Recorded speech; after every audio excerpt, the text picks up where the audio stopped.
standing in a black coat amidst the raindrops. This guy is the undisputed kingpin of Beiwan's underworld. Wang Hao, a force before whom everyone bows. But would you believe that this terrifying boss was once the biggest loser in school? The story takes us a few years back. Wang Hao's dream was just to get admission to a good high school. While studying in class, the teacher asks him to solve a math problem. Wang Hao gives the correct answer. But as he starts to sit down, a boy suddenly pulls his chair from behind. Wang Hao falls to the ground. He falls down, and the whole class starts laughing at him loudly. This wasn't anything new for him. For the past 3 years, he had just become a joke for everyone. Just then, a bully comes over, hits him on the head, and scolds him, telling him to sit quietly. Wang Hao's anger was now reaching the sky, and this time he couldn't hold himself back. He turns around and punches the boy hard in the face. But his courage alone doesn't last long against those bullies. In the very next moment, all the bullies' friends attack Wang Hao. Together, they brutally knock him to the ground and beat him up. Hurt and crying in pain, Wang Hao keeps asking himself what he did wrong. Why can't he get out of this hell? But his troubles don't end there. When Wang Hao wants to play football alone on the ground, even then, those goons would show up there and insult him by calling him Panati and chase him away. A few days later, those goons themselves had torn up the football, but they forcefully blame it all on Wang Hao. Wang Hao screams that he didn't even touch the ball, but no one in that crowd of goons listens to him. He finally realizes that in this weak world, it's not truth but strength that matters. With his last hope, he goes to his teacher and tells him how those boys beat him for no reason and falsely accuse him. But instead of helping, the teacher, while looking at his phone, taunts him back, saying that if everyone together is troubling just you, the problem must be inside you. The teacher scolds him and tells him to leave. Full of anger and helplessness, Wang Hao returns to his seat. A different fire lights up in his eyes. He furiously scribbles in his book, tearing the page in the process. He decides that no matter what, he will get out of this mess and go to Qingnan High. He would go to school so that he could start a new chapter in his life. But he had no idea at all that this new journey would take him down such a terrifying path. One day, Wang Hao was standing in front of his teacher at school, while the teacher was looking for his admission notice. Even after rummaging through all the drawers in the cupboard, when the notice was not found, the teacher got worried. He said it was strange, it was just there a moment ago. Then he remembered that a little earlier, the biggest bully in the class, Ziyang, and his friends had also come to collect their notices. The teacher suspected that maybe they had taken Wang Hao's notice as well and asked him to go check. As soon as he heard Ziyang's name, Wang Hao panicked. He knew very well that those bullies would never help him. He realized that they probably wanted to tear up or burn his admission notice, which was his last hope for a new future. Crying, Wang Hao quickly thanked the teacher and ran away. Outside on the ground, Ziyang and his gang were standing by a manhole cover, laughing. In their hands was Wang Hao's admission notice. Haft reached there, begging and pleaded, saying, "Zuyang, give me back my notice."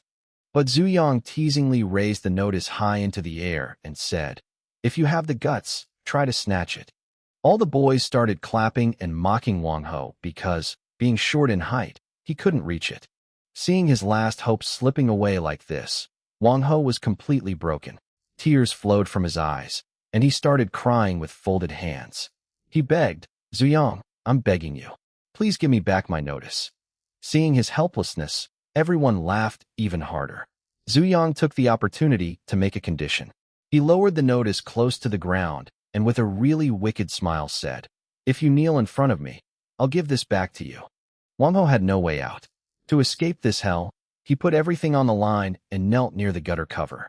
He silently vowed that he would definitely get out of this place and one day take revenge for this humiliation. But Zhu Yang's teasing didn't end there. It didn't happen. As soon as Wang Hao knelt down, Zhuang suddenly showed his empty hand and said that, the notice accidentally fell into the gutter. Wang Hao's heart sank. But the very next moment, Zhuang took out the real red admission letter from his pocket and laughingly said that he was just joking. He said he couldn't believe that a loser like him got selected in this school. This time, he really surprised him. He hits Wang Hao on the head with the letter and then leaves laughing and joking with his gang, leaving him crying on the ground. Wang Hao sits on the ground, looks at the letter, and with teary eyes, he smiles thinking that finally he can leave this place. The way to Chang'an High School was now clear. Summer vacation had started. Wanga was sitting in his home yard, studying. Then his mother comes outside to do the laundry and teases him, asking why he stays cooped up at home all day and tells him to go out and play with friends. His father, smoking a bitty, also says that since he got admission in a good school, he should go out a bit and relax. But Wang Hao says that he's fine at home. Just then, a boy in a long black coat walks in. Seeing him, a sweet smile appears on Wang Hao's face. He was Yuga, a friend like an older brother. Yuga tells him that he studies at Qinggan Vocational College in the city, which is right near Wang Hao's new school. Wang Hao eagerly asks about the city and the school, and Yuga tells him that there are lots of internet cafes, food streets, and plenty of buses to get around the city. As he leaves, Yuga puts his hand on Wang Hao's shoulder and says that if he ever has a problem at Qinggan High School, he should remember him. After Yuga leaves, Wang Hao gets a bit lost in thought.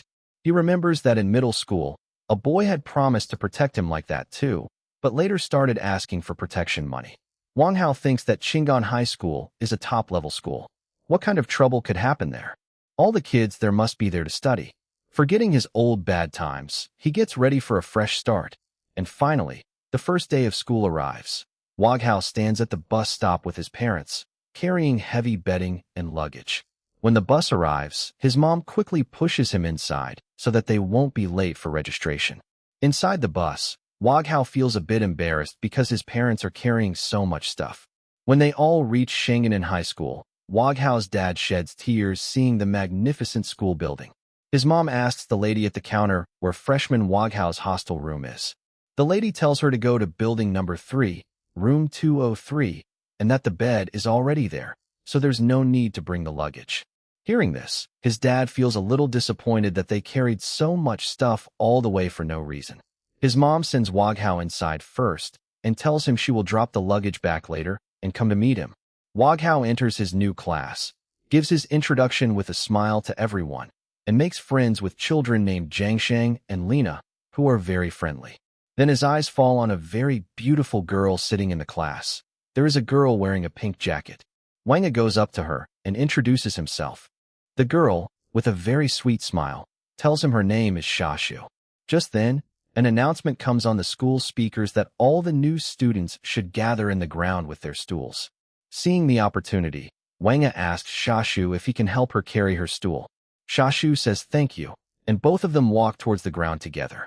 When everyone is seated in the ground, the lovely fragrance coming from Shashu makes Wang's heart skip a beat. He was pretending to look ahead, but his eyes kept secretly glancing at Shashu. After the ceremony ends, both quietly head back to class. Wang felt like everything in his life was about to get better, but he had no idea that behind the walls of this amazing school, a dark and frightening world awaited him, beyond anything he could imagine. The scene shifts to a classroom. The teacher comes in, and Wang looks just like an ordinary student here that sits. This was exactly the kind of school life he had dreamed of. He asks the girl sitting next to him, Shiashu, if they can sit together in the future too. Shiashu happily says yes. Just then, the teacher announces that a new student is coming today. The whole class complains, saying how can someone be late on the very first day? The door opens, and in comes a tall, broad, and intimidating-looking boy. His name is Zhu Yang. He explains that his grades aren't good and that he came to this top school only because of a sports quota for basketball. The teacher, seeing his personality, immediately makes him the class monitor. The whole class claps happily, but he had no idea that the next moment was about to change his life. Wang Ka suddenly feels very unwell. He begins to shake with fear. He thinks to himself, it's all over. I worked so hard to get here, and yet BHI couldn't save me from this. He couldn't understand how Zhu Yang had come to this school. Just then, the teacher says that the one whose marks are good. Yes, he can choose the seat he likes. Wang Gao picks up his stuff and, avoiding Ziyang's gaze, goes to the boy with glasses sitting at the back, near Louis Hong. They both tell each other their names and become friends. As soon as they get free time, Zuyang offers to treat everyone to lunch on his side to celebrate. Hearing this, the whole class cheers with joy. But the real trouble is about to begin.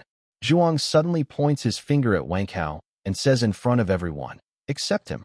He says that he is not worthy to eat with us. He explains that we are from the same town, and I know very well what kind of person he is. He promises everyone that during lunch he will reveal all the truth about Wang Hao. The whole class starts laughing loudly at Wang Hao. Wang Hao feels very humiliated, but he quietly keeps looking down. After a while, Shashva comes to him. Angrily, she asks why he didn't reply to Zhuang. Wang Hao says he doesn't have the courage because if he says something, the outcome will be even worse. Hearing this, Shashva feels a little disappointed. She explains that if you don't stand up for yourself, no one else will help you either. She says firmly that next time if he troubles you, you must retaliate, and if you don't, I will stand up for you because I cannot watch you being disrespected. Hearing this, Wang Hao is a little surprised, but it gives him courage. He says he doesn't need that help. I'll handle him myself. Hearing this, Shizu smiles happily. But will Wang Hao really be able to face Zuyang without fear? Or during lunch, will Zuyang reveal some secret of his that will ruin Wang Hao's first day at this new school? Shizu's words give Wang Hao a little courage, and a peaceful smile appears on his face. But he had no idea that the next moment Zuyang would come there with his gang of friends and stand in front of him. Zuyang angrily asks what Shashva was saying to him. Wang Hao a little. He nervously says that it's nothing. But how could Zuyang be convinced? He mocks Wang Hao and says, "Do you think you're some kind of hero?" Then he punches hard on Wang Hao's table and, looking into his eyes, says, "Looks like your bones are itching again." Terrified, Wang Hao immediately gets up from his seat and starts running down the corridor. While running, he thinks to himself that even though it's cowardly, staying quietly and getting beaten would have been better. But then, when he looks back, he realizes something big. A friend of Zuyang, Li, stops him from going further, and Zuyang listens to him. Seeing this, Wang Hao realizes that the real boss of this group isn't Zuyang, but Li. After this incident, Wang Hao was completely broken. He sits alone in the cafeteria eating his meal with the remaining fear. At night, even in the dorm room, he doesn't find peace. All his roommates are praising Zuyang, talking about how rich and cool he is.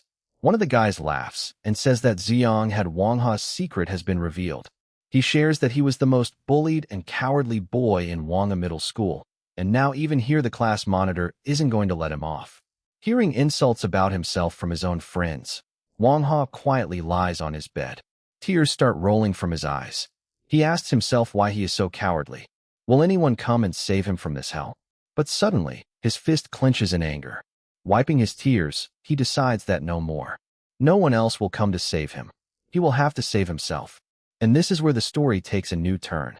The next day, when Wang Hao enters the class, his way of walking and the look in his eyes show a new confidence.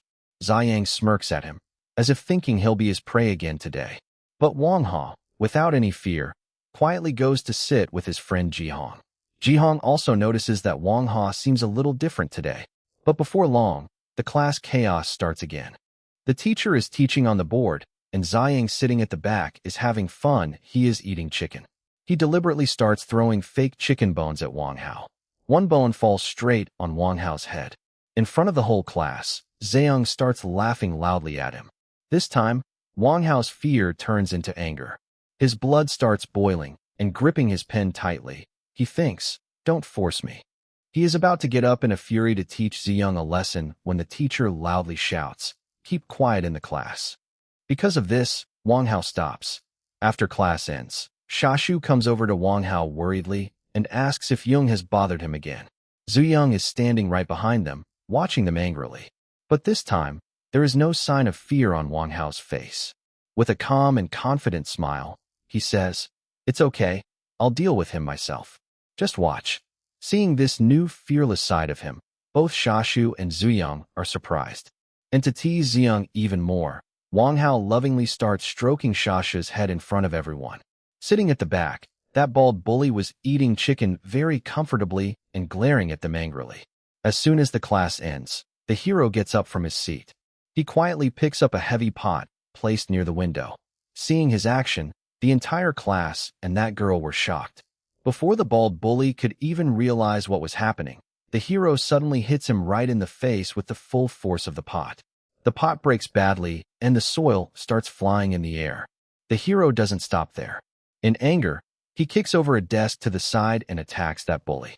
Tears were flowing from his eyes, but his anger was out of control. He begins to punch the bully's face repeatedly, yelling loudly. He throws him to the ground and screams in pain and rage that he won't let him live today. Seeing this terrifying side of the hero, the whole class was scared.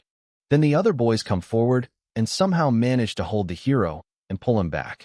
But the hero is still struggling with full strength and yelling in anger. The bully was lying on the ground.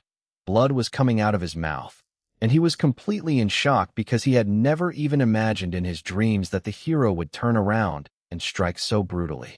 The hero calms himself, straightens his clothes, and starts to leave. As he leaves, he gives him one last warning that he will be back in the afternoon and will beat him up even worse. Walking down the hallway outside, the hero's adrenaline cools down, and he starts to cry. He knew that what he had just done would come at a great cost. The bully's friends were probably waiting for him in the hostel. Crying, he wonders if a boy named Yukingfi, a well-known delinquent from a vocational college, would help him. But for now, staying in school was not without danger. So the hero quietly heads to the back of the school, climbs over a high wall filled with broken glass, and jumps outside. After landing on the grass, he laughs at himself because he never thought that someone like him, a studious and quiet student, would ever jump over the wall to run away from school. He sets off alone towards the city streets. At the beginning of the story, Wang Hao stands outside an internet cafe. But today's Wang Hao is not a king. He's just an ordinary scared boy. Inside, there's a lot of smoke and crowd, and two very dangerous-looking guys are sitting there. One with white hair named Yun Xiao, and the other wearing a black shirt named Meng Liang. Wang Hao nervously goes inside because he's looking for Yukingfi. When he looks around, he doesn't find him anywhere.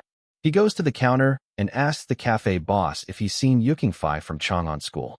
The boss says that he's been gaming all night and is probably asleep in his dorm right now. Hearing this, Wang Hao loses hope. But the real trouble is just about to begin. Summoning his courage, Wang Hao asks those dangerous guys if they know Yukingfi, because Yukingfi is his elder brother and he has an important matter with him. As soon as they hear this, the whole cafe bursts out laughing. Everyone starts making fun of him. Yin Xiao laughs and says that this is such a strange thing.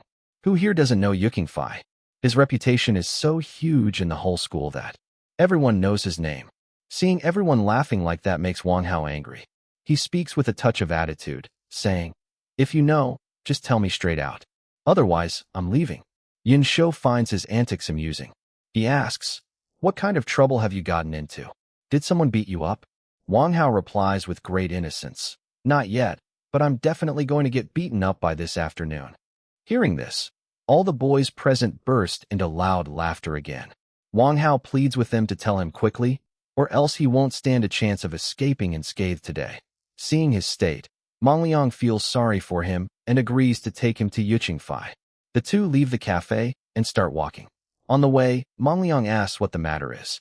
Wang Hao explains that he beat up a boy named Zhu Yang badly in front of the whole class, and now they are likely waiting outside the dorm to settle the score this afternoon. Meng Liang laughs upon hearing this and says, "Is that all? For such a small matter, Yukingfi, no need to worry. He would handle it all by himself." But Vanha didn't trust him at all. He felt he didn't even know the guy properly. Then, Meng Liang explained that Yuking's brother was like a brother to all of them, so his problem was their problem too. They would put an end to this whole matter once and for all by this afternoon. Wang Hao wondered to himself how he would manage so many guys all alone. Would he just call out to some random passerby for help? Suddenly, Meng Liang called out to a boy across the street, "Hey, come here." A boy wearing a white jacket ran over with his friends and respectfully addressed Meng Liang as brother. Meng Liang scolded him for skipping class and wandering outside. However, in front of Yezhin, all his tough posturing vanished. Yezhin laughed and mentioned that he was going to grab a bite with his friends and that they needed to head back to class soon. Just then, Lianga stepped forward and asked to discuss something important with them. Yezhin readily agreed, saying that for Lianga, he is willing to do anything. Liang introduces his younger brother, Wang Hao, a new student at their school. Upon seeing Wang Hao, Yezhin remarks that the face looks familiar. Liang explains that Wang Hao is facing some trouble in his class and wants Yezhin to handle the situation. Yezhin gets angry and asks who dared to trouble Liang's brother, vowing to skin them alive. Liang reveals the boy's name. As soon as he hears the name, Zhu Yang, Yezhin remembers everything. He realizes it is the same Zhu Yang, the class monitor in Lejai's class, who has come from out of town to study there. He calmly declares that he will teach him a lesson. Liang is pleased to hear this, and, having handed the matter over, starts to leave because he wants to get back to killing monsters in his game. However, Wang Hao interrupts, saying it won't be that easy. Liang thinks Wang Hao might be scared, but Wang Hao explains that the real problem isn't Zhu Yang, but Lejai, who stands by him. If Yezhin lays a hand on Zhu Yang, Lejai won't just sit idly by. Liang doesn't know much about Lejai, so he asks who exactly Lejai is and what kind of standing he has. Yezhin explains that Lejai is also from Beiyuan, and if he gets involved, things could get truly complicated. Liang gets angry upon hearing this. He tells Yezhin that if he finds the task too difficult, he should get lost right now. He'll find someone else. Yezhin immediately steps back and, clasping his hands, says he will certainly do it. He has a decent relationship with Li Zai and knows she will at least agree to this much. He then wants to know just how serious the conflict between Wang Hao and Zhu Yang is. Wang Hao explains that he gave Zhu Yang a sound thrashing in front of the entire class and even declared that he would beat him up again in the afternoon. That is why they must all be waiting for him at the hostel. Hearing this, both Liang and Yezhin are pleased. Liang feels proud of his brother, and Yezhin says there is no need to worry anymore. Together, they will teach him a lesson once again. A broad smile spreads across Wang Hao's face, as this is the very opportunity he had been waiting for. Afterward, they all enter a gaming zone, where it was quite crowded and everyone was engrossed in gaming. Just then, a young man sitting there asked, "Where is Yuga?" Liangza explained that Yuga was currently asleep and warned that disturbing him could put someone's life at risk. He added that the matter concerning Wang Hao wasn't a major issue and could easily be resolved without involving Yuga, so there was no need to bother him. The young man agreed, saying they should proceed however they saw fit, provided Yuga's brothers were looked after and nothing went wrong. Liangza reassured him and asked the person at the counter to activate the systems for his friends. Suddenly, a young man shouted out in excitement. He had found an incredibly powerful weapon in the game and was overjoyed. Everyone was glued to their computer screens. Wang Hao also put on his headphones and became absorbed in the game, though his mind was still preoccupied with other thoughts. He was torn between wanting the afternoon to arrive quickly and feeling a strange sense of unease. The atmosphere inside the gaming zone was electric. Everyone was lost in a world of their own. Just then, the clock struck 12 o'clock, and Wang Hao immediately signaled Liangza. Liangza noticed the time and called out to Yezhin, urging him to hurry and handle Wang Hao's situation. However, Yezhin calmly removed his headphones and asked, "What's the rush? Let me finish off this monster in the game first." He pointed out that school had just ended, and since Zhu Yang and his group would likely go to eat first, it would take them at least half an hour to return to the hostel. Liang Ji calms down a bit upon hearing this. Just then, an angry-looking boy sitting nearby mentions that it is time to eat and suggests someone should go order food. One of the boys immediately leaves to get the food, and Liang Ji asks him to bring some for all his friends as well. Wang Hao is secretly delighted to see this. He feels that these people are truly kind. Not only are they helping resolve his problem, but they are also treating him to a meal. He immediately gets up from his seat and steps outside. Once out, he buys some cold drinks and cigarettes from a nearby shop and returns to the gaming zone. He hands the cold drinks to Liang Ji and the others. Shortly after, the food arrives, and everyone sits down to eat together. Even while eating, their focus remains on the game, and the atmosphere feels quite relaxed. After finishing the meal, Wang Hao lights a cigarette and becomes lost in deep thought. Just then, Yezhin approaches him and says it is time for them to leave. Wang Hao gets ready immediately. Liang Ji smiles at them and wishes them the best of luck for the mission. Yezhin confidently tells Liang Ji not to worry, assuring him that he will handle the situation with ease. Wang Hao asks if Liang Ji isn't coming along. Liang Ji smiles and declines, explaining that since they are all from Qing'an High School, it wouldn't look right for him, a vocational school student, to tag along. Just then, Jean steps out of the classroom and says, "You guys go inside. I'm just going to the restroom."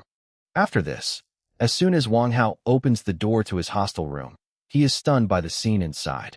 Some boys are sitting there playing cards. One of them says, "Oh, so you're back." Just then, Wang Hao notices that one of the boys has propped his dirty shoes right onto his bed. Wang Hao thinks to himself, "That's my bed." At that moment, the boy sitting on the bed lights a cigarette and says arrogantly, "Your bed is actually quite comfortable. By the way, I didn't expect you to actually have the guts to come back. I thought you'd run back to Dingwen City out of fear." Hearing this, the other boys start laughing. Clenching his fists, Wang Hao steps forward and says, "Zuyang, we're from the same city. So, is it right for you to keep harassing me like this?" Taking a drag from his cigarette, Zuyang replies, "So what if we're from the same city? I enjoy harassing you. Just because. What are you going to do about it? What are you staring at? You were the one who said you'd deal with me again this afternoon, right? Well, here I am. Hit me if you dare." Seeing Zuyang's insolence, Wang Hao loses his patience and delivers a powerful slap across his cheek. Upon being slapped, Zuyang's eyes turn red with rage, and he shouts, "How dare you raise a hand against me?" The other boys gather around to watch the spectacle. Just then, Jean rushes into the room asking, "What's going on here?" Without a second thought, he delivers a powerful kick to Zuyang's stomach, sending him crashing into a chair placed behind him. Jean steps forward, grabs Zhu Yang by the collar, and roars in anger, "How dare you lay a hand on my brother? Don't you value your life?" Seeing Jean in such a furious state, the other boys in the room are terrified. Just then, another boy named Liji steps forward, holds Jean's hand, and asks, "Jean, do you know him well?" Jean replies, "Liji, this is sheer bullying. He trampled all over my brother's bed." Liji says, "But Wang Hao was the one who started it. He hit Zhu Yang in the classroom." Jean retorts, "So what? Did Zhu Yang hit him on the head first? He hadn't thrown away the chicken bones. Who would tolerate such behavior? If I were in his place, I would have severed Zuyang's head from his body by now." It speaks to Wang Hao's mild nature that he let it go after just one slap. Liji tries to smooth things over, saying, "Regardless, resorting to violence is wrong. We have to answer to Wang Hao for this." Jean asks angrily, "What kind of answer do you want? Wang Hao is a simple, decent guy, yet you lot harass him every day. Do you get some kind of kick out of it?" Liji retorts, "When did we harass him? Zuyang was just joking around with him, and he lost his temper." Pointing a finger at him, Jean says, "Oh, so throwing chewed-up bones at someone's head counts as a joke? Liji, we've been living out in the real world for a long time now, so stop feeding me childish stories." Calming down slightly, Liji says, "Fine, let go of Zuyang first. Since things have escalated this far, why don't we both take a step back? Do me a favor, and let's just settle this matter right here. What do you say?" Just then, Zuyang interrupts and asks Jean, "How much money?" Jean asks in astonishment, "What? What money?" Liji is also taken aback. "Wang Hao, come here for a second. Tell me, how much were you paid? I'm ready to give you double that amount." Hearing this, Jean's anger hits the roof. He lands another hard slap on Zuyang and shouts, "To hell with your money. Who do you take me for? Wang Hao is my brother. Do you understand? My brother. Just because you've got a little money, what do you think you are? Would you buy just anything? It seems you've turned Lizzie into your lackey using nothing but money. Tell me, how much did you pay to keep him by your side?" Lizzie steps in, restraining Jean's hand, and says, "Jean, enough is enough. I've shown you plenty of respect, but you're crossing the line. If Wang Hao is your brother, then Zhou Yang is my brother too. It's completely wrong for you to hit him like that. We'd be better off sitting down to discuss how to resolve this matter. This daily drama isn't right. Don't you agree?" Jean replies, "That's exactly what I was saying, but your brother here started talking about money. Do you think I'm the kind of person who can be bought?" Lizzie smiles and says, "All right, let's drop it. We're all students in the same class. We have to face each other every day. Take my advice. Let Wang Hao simply apologize to Zhou Yang, and then we can all have a meal together. That way, the matter will be put to rest right here." But Jean flatly refuses. "Wang Hao isn't at fault here. I'll stand by him until the very end. There is absolutely no question of an apology or sharing a meal." Lizzie looks at Zhou Yang and asks, "Now, you tell me, what should we do?" Zhao Yang says angrily, "I don't want Wang Hao's apology, nor do I want his food. I just want a one-on-one fight with him." Jean laughs and says, "That's fair. Why don't the two of us stay out of this and let them settle the matter between themselves?" Just then, Wang Hao steps forward. He looks at Zhao Yang. who appears as sturdy and imposing as a bear. Jean shouts angrily, "You look like a bear. Who do you think you are to fight Wagho alone? If you have the guts, fight me. I won't let you leave here alive today." Xiaoyang replies, "I won't fight you. I'll only fight Wagho. Unless, of course, he lacks the courage." Wang Hao takes a deep breath and says, "I accept." He knew that in the past, he had always been tormented because of his perceived weakness. If he truly wanted to become strong, he had to show the courage to stand up to this powerful adversary. He had to take this step. Jean, looking worried, grabs his shoulders and says, "Wang Hao, there's no need for you to fight him alone." But Wang Hao smiles, gently removes Jean's hand, and says, "Let me fight him alone."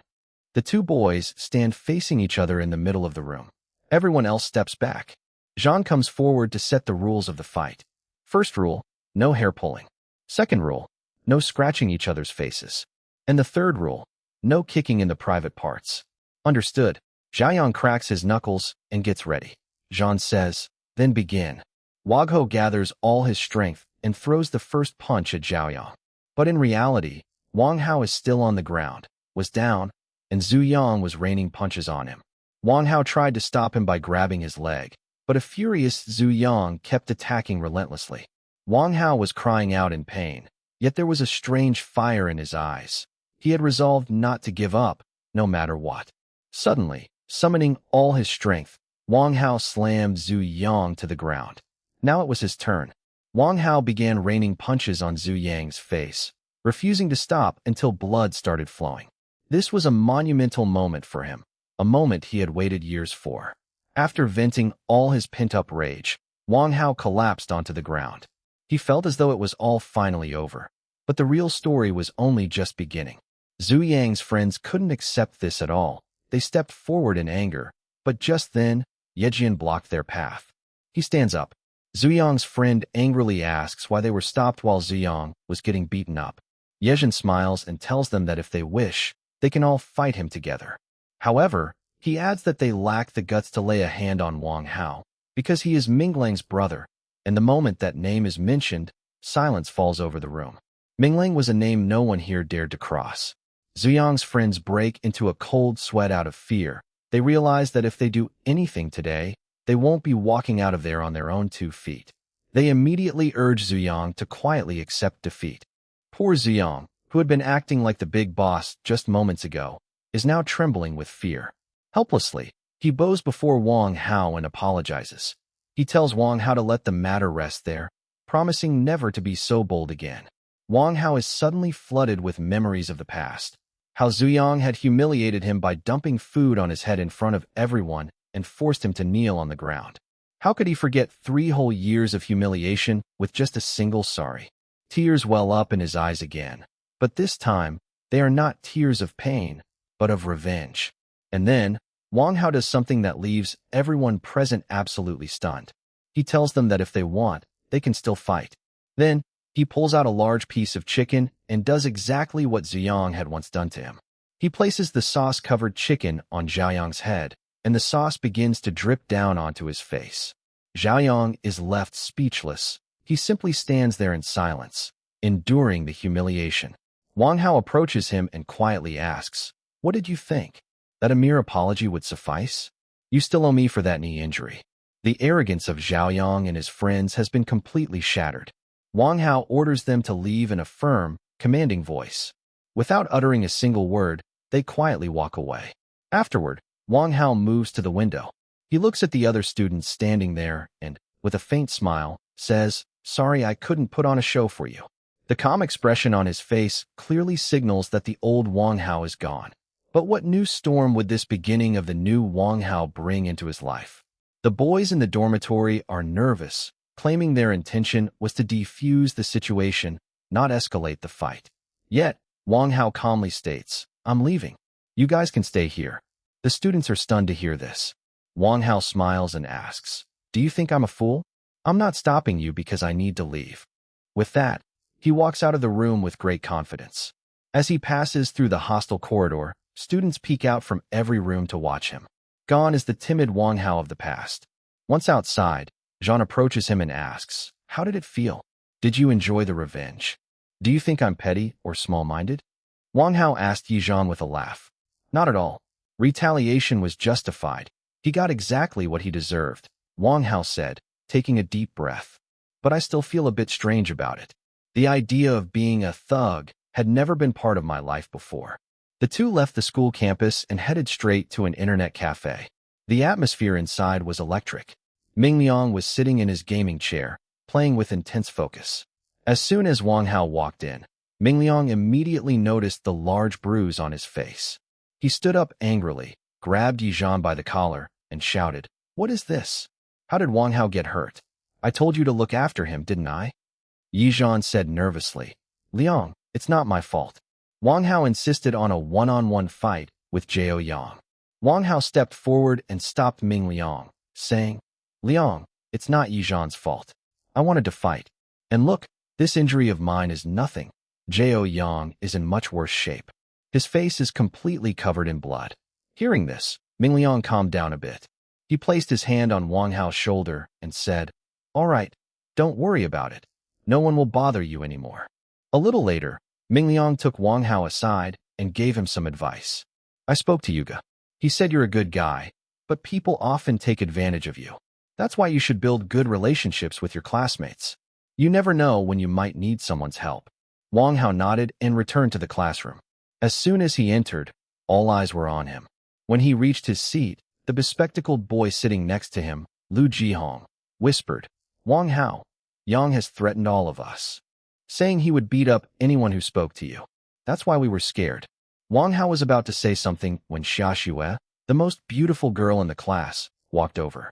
She asked Lu Jihong, "Lu Jihong, can we swap seats?" Lu Jihong immediately got up, and Xia Xue sat down next to Wang Hao.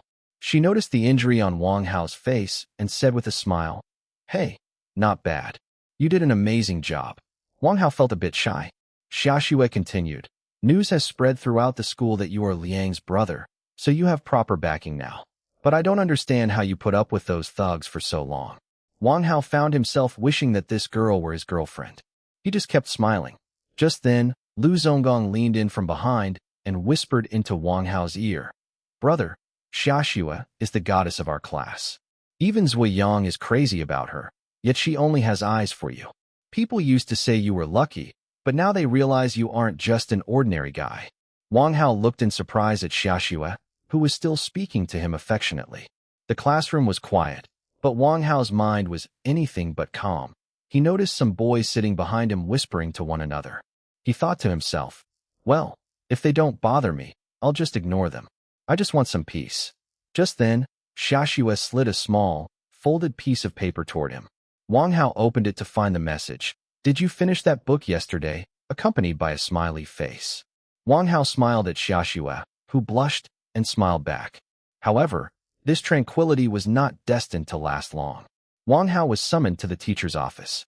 The teacher asked angrily, "I heard that you hit Zui Yang on the head with a flower pot during English class."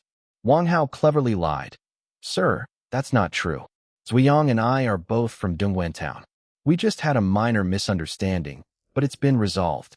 The teacher accepted his explanation and let him go. A week passed. One day, Lu Zonggong, the bespectacled boy sitting next to Wang Hao in class, whispered, "Wang Hao, be careful. Zhou Yang and Li Jia have started rounding up people to go after you. Zhou Yang is threatening everyone, saying he won't spare anyone who speaks to you." Wang Hao was stunned. Just then, a tough-looking boy with a buzz cut, who had been sitting behind him, suddenly stood up. He pulled a gun from his pocket and pointed it straight at Wang Hao's head. Silence fell over the entire classroom. But, unafraid, Wang Hao simply pushed the gun's barrel aside with his finger. The teacher shouted, "What are you two doing?" The scene shifts to the hallway. Yi Zhan was standing with Wang Hao. He said, "Zouyang isn't going to stop anytime soon. I'm going to talk to Li Jia right now. Stay alert. If there's any trouble, call me." They both went to Li Jia's classroom. Li Jia, the boy with blonde hair, came out. Yi Zhan asked, "Why haven't you called off the plan yet? I heard you've been recruiting people to go after Wang Hao." Li Jia started laughing. "Oh, Yi Zhan, what are you talking about? We already settled things. Li Jia, keep my word. We're on different paths now." Hearing this, Wang Hao felt he might have been mistaken. Perhaps he was just being paranoid. Back in the classroom, Xiaxue asked, I heard Zoyang has rounded up people to target you. Wang Hao reassured her. No, Yizhan has spoken to Li Jie. These are just rumors.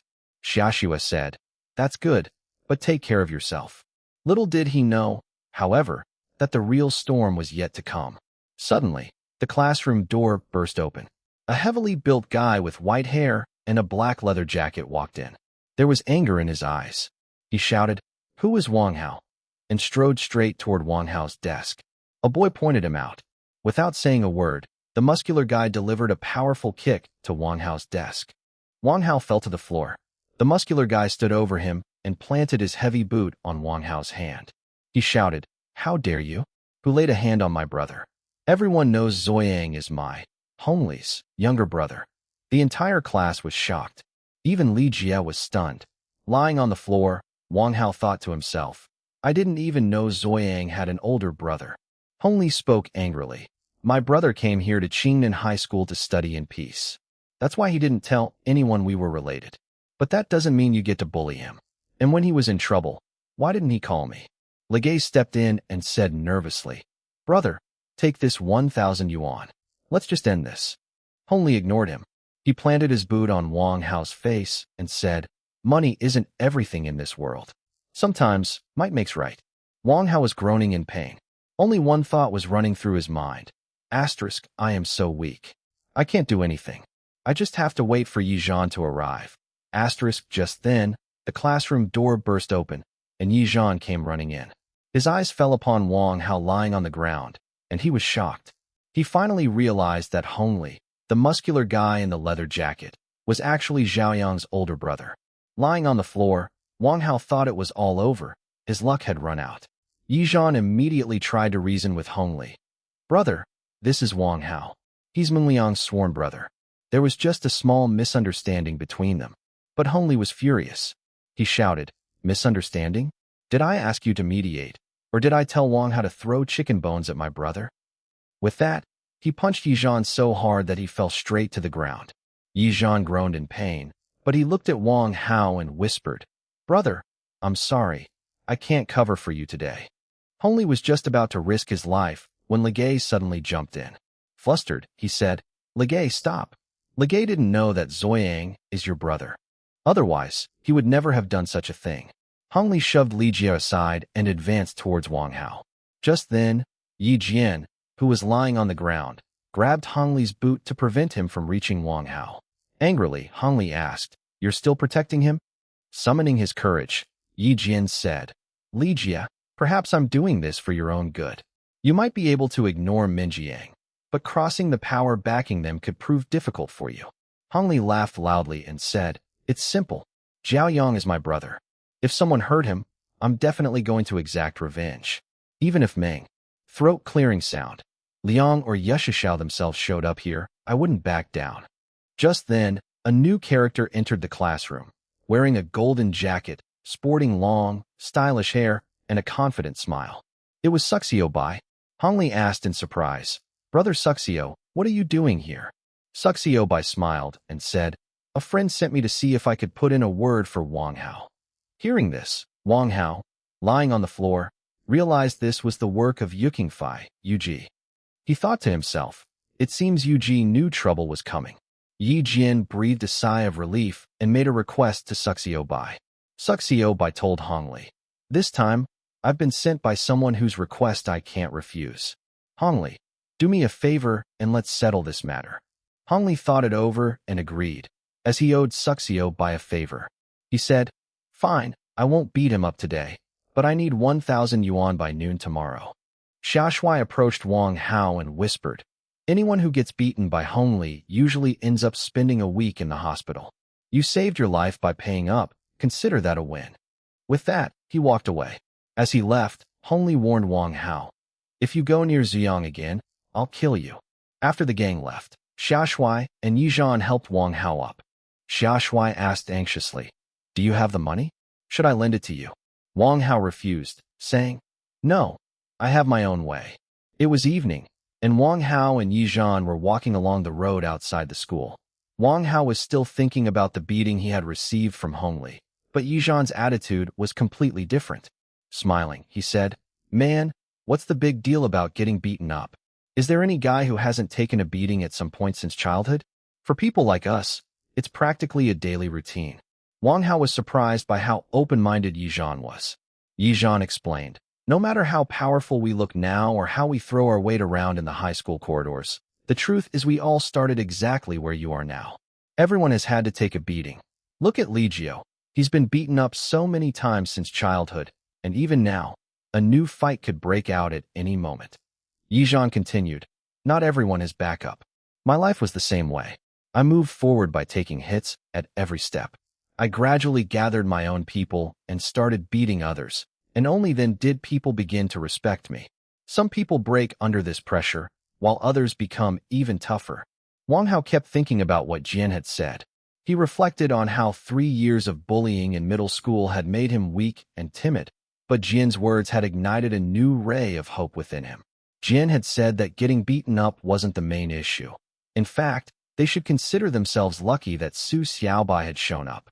Had he not arrived, their condition might have been far worse. Hongli wasn't just any ordinary thug. He was the most dangerous boy in the 11th grade. Someone even Meng Liang couldn't easily handle. Xiaoyang had found the right person to exact revenge, but Hongli was greedy for money and would certainly extort it from Xiaoyang. The two of them headed straight to an internet cafe. The owner shouted as soon as he saw them, "Meng Liang's 2 little brothers are back again. They look small in stature and face. Looks like they got beaten up once more." Inside, Meng Liang was waiting for them. He asked angrily, "What happened? Did you get beaten up again?" Wang Hao nodded and explained that the matter wasn't over yet. Xiaoyang had called for backup, and this time, both of them had taken a beating. Meng Liang grew even angrier. "Who hit you?" Hongli spoke up, and the brat Meng Liang shouted, "I'll tear your skin off right now." Yizhan explained that the man claiming to be Yang's brother was involved in a complicated situation. Meng Liang realized Hongli was only fighting for money. Otherwise, he would have handled him personally. Just then, Wang Hao stepped forward and said, "Thank you for sending Su Xiaobai. We were saved because of him. But I don't want to end this matter here, and I won't be paying that 1,000 rupees either." Meng Liang replied, "We'll never take that money from you." Wang Hao asked, "But you didn't send Su Xiaobai, did you? If it wasn't you, then who sent him to help me?" Suddenly, Yu Xiaoxiao, Yuga, turned angrily towards Yizhan and shouted, "Yizhan, you couldn't even resolve a single issue properly. How dare you show your face to us? You deserved a beating. Get out of here." Silence fell over the entire cafe. Everyone was shocked that Yuga was suddenly scolding Yizhan. With a mischievous smile, Meng Liang said, "Why are you still standing there? Do you have a brain or not?" He then took Wang Hao and walked out. The 3 of them reached the building's rooftop, where it was quiet. Meng Liang said, "Yizhan is a good guy. He looks out for everyone." Lighting a cigarette, Yu Xiaoxiao remarked, "He couldn't do anything against Hongli this time." Meng Liang asked Yu Xiaoxiao for a cigarette, and the two began some light-hearted banter. "Wang Hao," he interrupted and stopped him. "Finish what you're saying first. The fighting can wait." Looking serious, Meng Liang asked Wang Hao, "First, tell me, are you just going to let this matter drop?" Wang Hao immediately replied, "No. If I give up, Xiaoyang will crush me for good." Taking a drag on his cigarette, Yu Xiaoxia revealed the real truth. "Listen, we scolded Yezhan and chased him away because Hongli has gotten involved. The situation isn't simple anymore. Yezhan is a student at Chengnan High School. If he gets dragged into the conflicts involving our vocational school, he'll face serious trouble." He explained to Wang Hao that there was a 3-way rivalry, a tripod dynamic, between gangs from 3 schools in the area: Chengnan High, Baiyun Vocational, and Baiwan No. 7 Middle School. Qing Liang added, "Look, Wang Hao, the tough guys from our 3 schools don't exactly like each other, but we maintain a balance. However, if Yezhan, a Chengnan High student, jumped into the fight on our side, life at his own school would become a nightmare for him.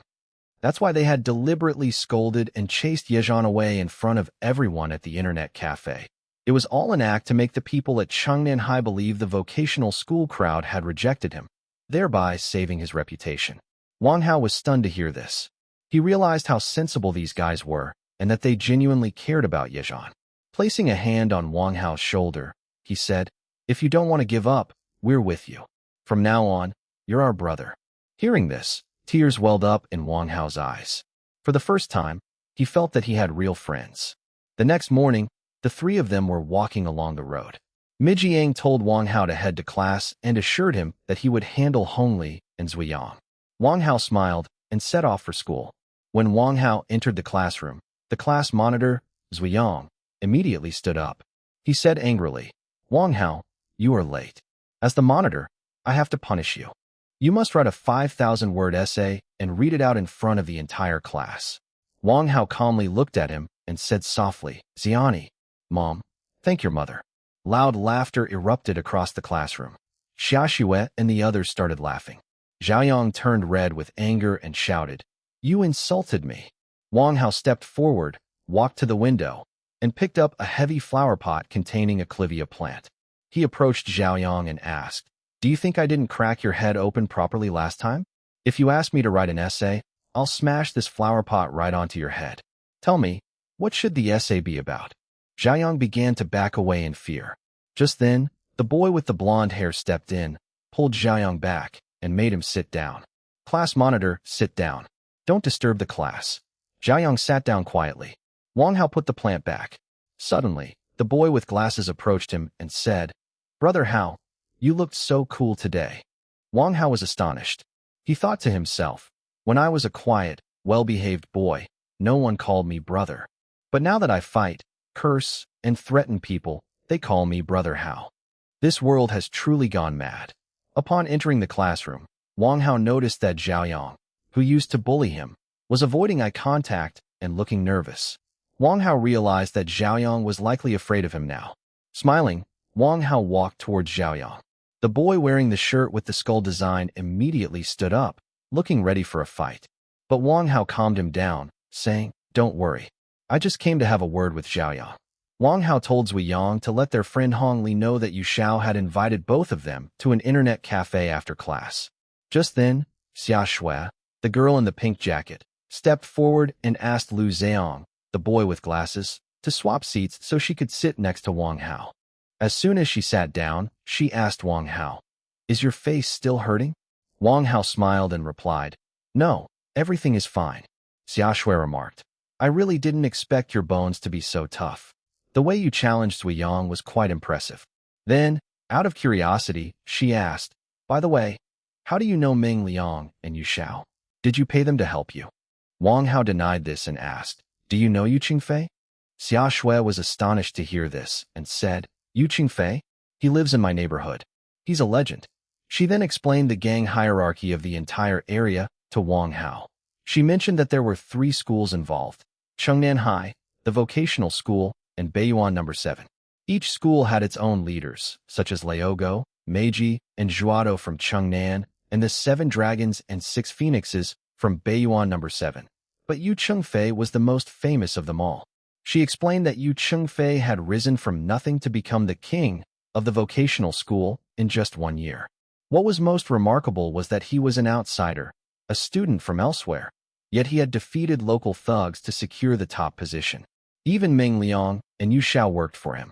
Xia Xue suggested that if Yu Chengfeng spoke to the leaders at Zongnanhai, he could fully protect her. Wang Hao remarked in surprise, "You really know a lot about these things." Xia Xue laughed and said, "Girls love gossip." She then asked, "By the way, why don't you like Ziang?" Xia Xue replied angrily, "He is very arrogant. He's always flaunting his money and his parents' influence. He's a jerk." Memories came flooding back to Wang Hao. He recalled how, back in middle school, Zhou Yang had turned the entire class against him, and he, clears throat, had always wondered if the fault was his. But now, it seemed clear he had simply been a victim. Class ended. Wang Hao told Zhou Yang, "Find Hong Li. I'll wait for both of you downstairs at the teaching building." Zhou Yang began to tremble with fear. Wang Hao stood outside the building. Just then, he saw Su Xiaobai, the boy with long hair, approaching with a girl. Wang Hao thought, "She's quite beautiful. She looks good with Su Xiaobai." Su Xiaobai spotted Wang Hao and said, "I'm waiting for Zhou Yang and Hong Li. Yu Xiao wants to speak with them." Wang Hao realized Su Xiaobai had come to help him. He thought, "Wait, I forgot to ask who actually sent Su Xiaobai to help me this afternoon." Outside the school, Hong Li and Zhou Yang blocked Wang Hao's path. Hong Li was furious. He demanded, "What were you doing going to see Yusha this morning? I told you to ask for that 1,000 rupees. Do you think you're some kind of big shot now? Are you planning to bring in guys from the vocational school to rule over Qing'an High?" Wang Hao replied fearlessly, "Let's go. Yusha is waiting." Hong Li and Zhou Yang were stunned to see that the boy was no longer afraid. They followed Wang Hao. As they reached the internet cafe, the atmosphere became very tense. Meng Liang was standing there with his entire gang. Hong Li joked, "Hey, Yu Xiao, why have you called so many people? Planning to kill me?" Meng Liang laughed and embraced Hong Li. "You crazy guy, all these people are just here to welcome you. Don't you trust the vocational school crowd?" Both of them laughed, and the others relaxed too. It looked like two old friends joking around. A short while later, Meng Liang and Hong Li were sitting on the cafe steps, smoking cigarettes. Wang Hao was standing behind them, listening. Hong Li asked, "Where is Yu Chengfei, Yu Xiao?" Meng Liang replied, "He was gaming all night. He's asleep in the dorm right now." Then the conversation turned to the real issue. Meng Liang said, "My suggestion is to end this matter right here. I sent Zijian specifically to help calm things down. I heard Zijian and Li Jie get along well. They could have resolved it. I heard both parties had agreed to a settlement. So why did Wang Hao get involved?" Hong Li said angrily, "Yu Xiao, watch what you're saying. It would have been fine if the matter had been settled, but your little brother Wang Hao crossed the line. He threw chicken bones at Zhao Yang's head. That was an insult." Wang Hao stepped forward and said, "First of all, Zhao Yang was the one who threw chewed-up chicken bones at my head. Secondly, when I went to the dorm in the afternoon, he put his feet on my bed. And thirdly, Zhao Yang bullied me for 3 years in middle school. I couldn't take it anymore." Hearing this, Meng Liang looked at Hong Li. "So, you heard that? Bullied for 3 years." Hong Li laughed loudly. "Yu Xiao, I've never seen anyone who was bullied for 3 years turn out this tough. How can a guy who took beatings for 3 years change so drastically all of a sudden? I think he's lying." Meng Liang explained while taking a drag from his cigarette. "There's nothing to be surprised about. Times change. 30 years on this side of the river, 30 years on that side. Meaning, fortunes shift. No one stays a victim forever. Look at our Yu Changfei. A year ago, he was just an ordinary kid at vocational school whom everyone used to beat up. But today, he's a king. Wang Hao is doing the same thing." Hong Li stared at him and said, "Don't compare a small-time guy like Wang Hao to Yu Changfei. He doesn't deserve it." Meng Liang smiled. "A year ago, people used to tease Yu Xiao just like that. Even today, plenty of people badmouth him. But he rose to the top." Then Meng Liang made a request to Hong Li. "Hong Li, we're good friends. Do me a favor, stop tormenting Wang Hao. Let's end this matter right here." The atmosphere outside the internet cafe was heavy. Meng Liang gestured to Wang Hao and said, "Wang Hao, come here and call brother Hong Li brother. If you want to survive at Chengnan High School, you need brother Hong Li's protection." Wang Hao stepped forward and bowed, saying, "Brother." But Hong Li, who was sitting there wearing a spiked leather jacket, angrily waved his hand in dismissal. "I don't need a new brother. I'm not that generous." Meng Liang tried to defuse the situation. "Fine, if you don't want to acknowledge him as your brother, that's okay. Just don't harass him anymore." Hong Li was furious. Taking a drag from his cigarette, he said, "Young master, I've held back from killing him only out of respect for Meng Liang's boss. Otherwise, this kid would be lying flat on the ground by now. I know he's your younger brother. That's why I didn't lay a hand on him. But I want 1,000 Indian rupees." Suddenly, a guy in a black shirt standing behind Meng Liang stepped forward angrily and shouted, "If you lay a hand on him again, I'll mess you up." Hong Li stood up and glared at the guy. "Who are you to butt in? You're only running your mouth because you're backed by Meiji, right? Come on, if you've got the guts, let's have a one-on-one fight." Hong Li laughed loudly. "Who fights one-on-one these days? Even if all of you tried to take me down together, you'd still be a piece of cake for me. Let's play a best of 3, BO3, instead." Someone immediately stepped in to control the situation. "Hong Li, calm down. We're here to talk, not to fight. If our gangs clash, the consequences will be disastrous. You need to understand that." Hong Li calmed down slightly but stated his terms. "I understand, but I must avenge my brother, Zhao Yang. Wang Hao has to pay 1,000 Indian rupees and apologize to my brother." Meng Liang asked in surprise, "Do you really have to be so harsh?" Hong Li laughed. "Yu Xiao, Look at the situation. Wang Hao is just a younger brother to you. Why go to such lengths for him? That's when Ming Liang dropped a bombshell. Actually, Wang Hao isn't my brother. He's Yuga, Yukingfei's brother. Hong Li burst into loud laughter. Don't lie. Yuga wouldn't need to bring Yukingfei into a matter like this. If Wang Hao were really Yukingfei's brother, would he be standing there after taking such a beating? Just then, a brick flew through the air and struck Hong Li squarely on the head. Blood began to flow from the wound. He screamed in pain and rage. Who the hell is it? Who hit me? Everyone's gaze turned toward the street. A tall figure emerged. It was Yukingfei, wearing his signature trench coat. Meng Liang and the others were instantly overjoyed. Yuga had finally arrived. Hong Li's face turned pale with fear. Yukingfei stepped forward and smiled at Hong Li. Hello, Rat. That's your nickname, right? Then, turning to Meng Liang, he asked angrily, why are you spouting so much nonsense? Meng Liang replied fearfully, I was worried our relationship might be ruined. Yukingfei said angrily, to hell with relationships, might is right. How many times have I taught you this? You couldn't even handle such a small matter. You've ruined my sleep. Yukingfei picked up the brick from the ground, the very one that had been used to strike Hong Li. Clutching the brick in his hand, he looked straight at Hong Li and smashed it onto his head without a hint of hesitation. Hong Li collapsed to the ground, blood streaming from his head. Yukingfei, why are you hitting me? Hong Li cried out. Yukingfei retorted angrily, why wouldn't I hit you? Wang Hao is my brother, the kind of brother I grew up with, sharing the very same pair of trousers in our childhood. Wang Hao was stunned to hear this. Tears welled up in his eyes. He thought back to how they used to play together as children, though they had lost touch as they grew older. Yet today, in front of so many people, Yukingfei had saved his dignity by calling him his brother. Hong Li began to tremble with fear. Clasping his hands together, he pleaded, Brother Yu, please forgive me. I didn't know he was your brother. Yukingfei then turned his attention to Zoyang. He walked over to him and asked, We've met before, haven't we?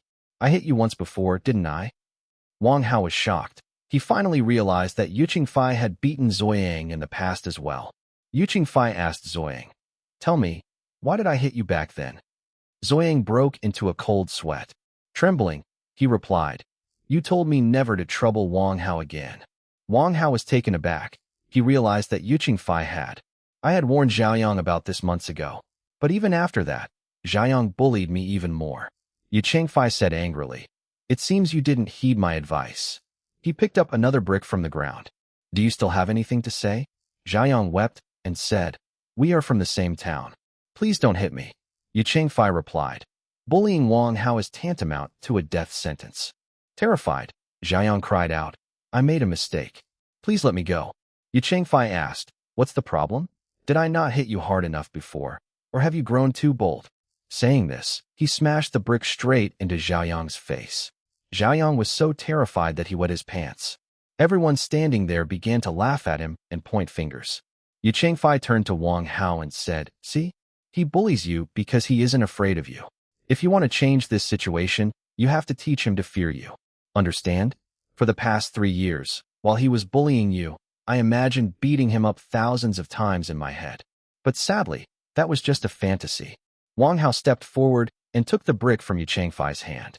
As he slumped down, Zhaoyang pleaded, Wang Hao, please don't hit me. I made a mistake. We're classmates. Think of our old memories. I even shared my milk with you. Memories came flooding back to Wang Hao. He recalled how, when they became desk mates, Zhaoyang had shared snacks with him, but only so he could copy Wang Hao's exam papers. Wang Hao said angrily, Kneel down. He smashed the brick onto Zhaoyang's head. Zhaoyang screamed in pain and fell to his knees on the ground. Blood began to flow from his head. Wang Hao had finally taught his bully a lesson. Zuyang was kneeling on the ground, blood streaming from his head. Wang Hao looked at him and wondered if forcing someone to bow before you was truly a matter of pride. You might have conquered his body, but you will never win his heart. Wang Hao knew exactly what was going through Zuyang's mind. He had bowed only out of fear and was likely plotting revenge deep down. Yet, Wang Hao gestured for him to get up and said, Get up. I don't want to hit you. It would only dirty my hands. If you think you can take revenge, come back anytime. Zuyang was stunned that Wang Hao was letting him go. He scrambled to his feet in fear and fled the scene. Li Jie asked Yu Xiao, should we really let him go? Yu Xiao smiled and replied, don't worry. Hongli came here specifically for you. If Zoyang leaves now, Hongli will definitely beat him up later. As someone who lives in Dongwon, I'm warning him.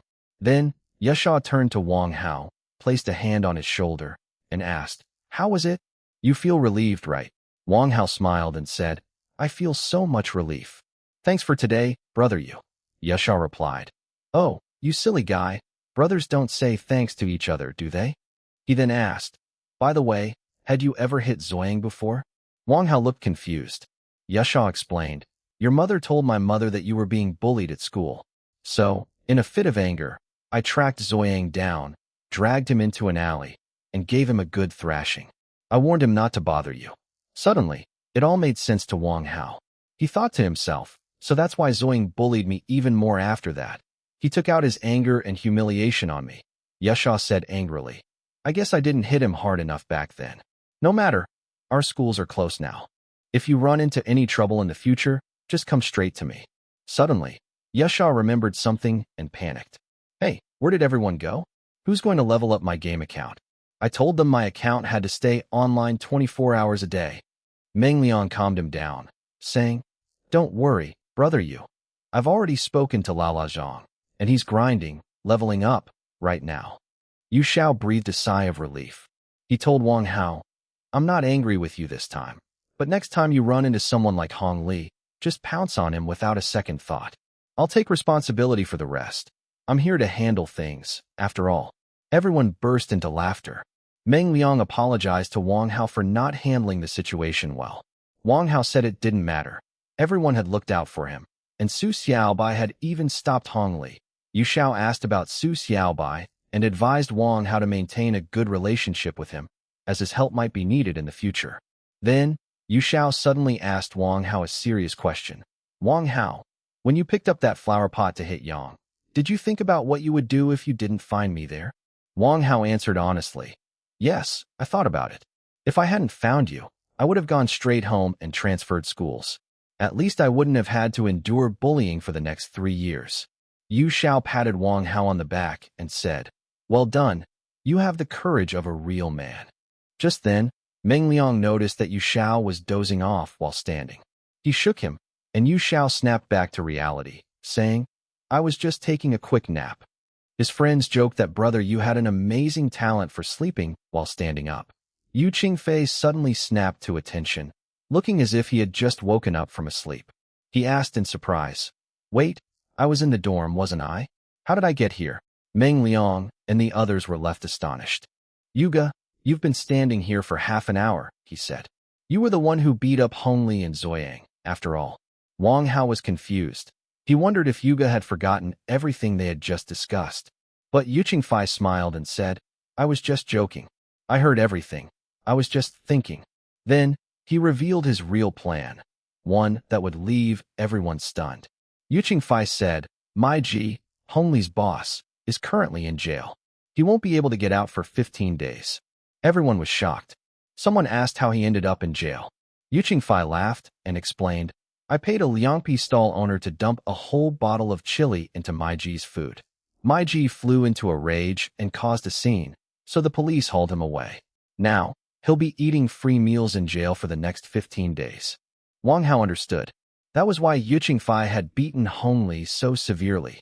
Since his boss, Mai Ji, was already in jail, there was no one left to seek revenge. Yu Qingfei then turned to Wang Hao and said seriously, Wang Hao, listen to me carefully. You have to leave Qingnao High School. Wang Hao panicked. Why? I've only just put an end to the bullying. Yu Qingfei explained, Mai Ji will be out in 15 days. He'll never let you off the hook. He's even more dangerous than Zhao Yang. If you stay here, he'll make your life miserable. That's why you should come to my vocational school, Zhixiao. You'll be safe there. The principal will welcome you and even offer you a scholarship. Tears welled up in Wang Hao's eyes. He thought to himself, I joined this school to escape bullying, but now it seems I have no choice but to leave. Mi Jiang and the others moved in to hug Wang Hao. Come join us, brother. We'll protect you. Wang Hao burst into tears. He wondered if they were only with him because of Yu Qingfei, yet for the first time, he felt like he had found real friends. Afterward, They all went to an internet cafe to play games. Yu Qingfei was incredibly excited. Let's check my account. I told you it had to stay online 24 hours a day, didn't I? But the moment he looked at the screen, his face turned red with rage. The word defeated was displayed. Yunfei shouted, Lao Zhang, why did you let my character die? You jerk. Yu Qingfei's anger was off the charts.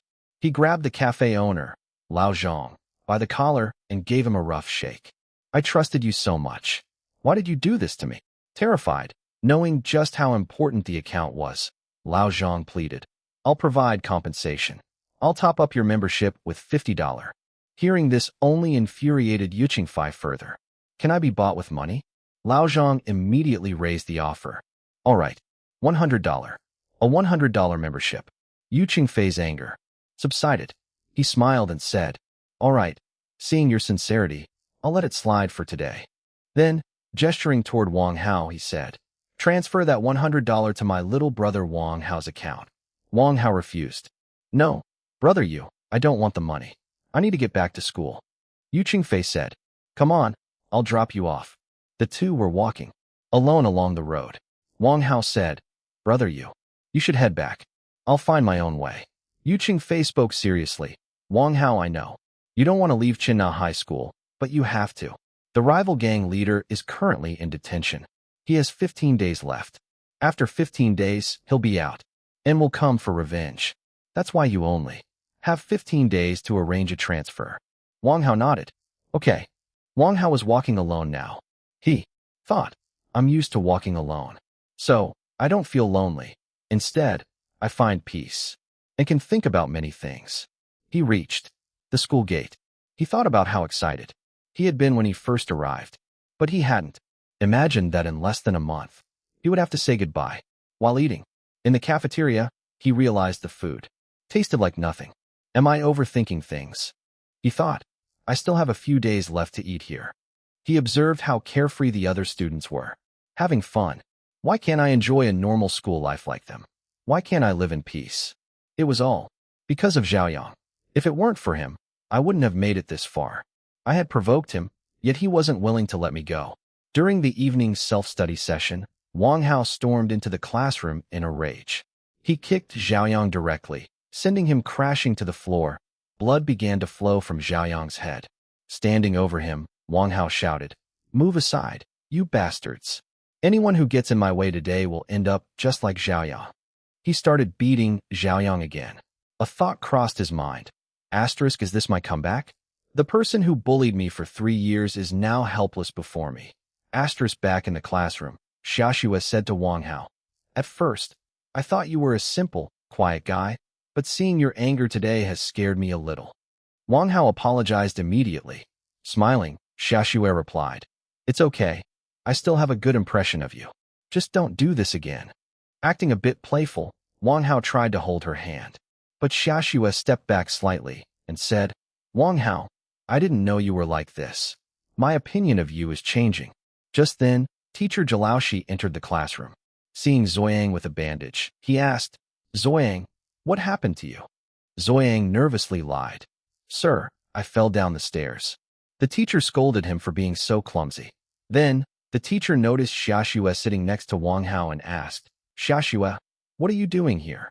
Xiaxue quickly covered for herself. Sir, Wang Hao didn't understand a question, so I was helping him.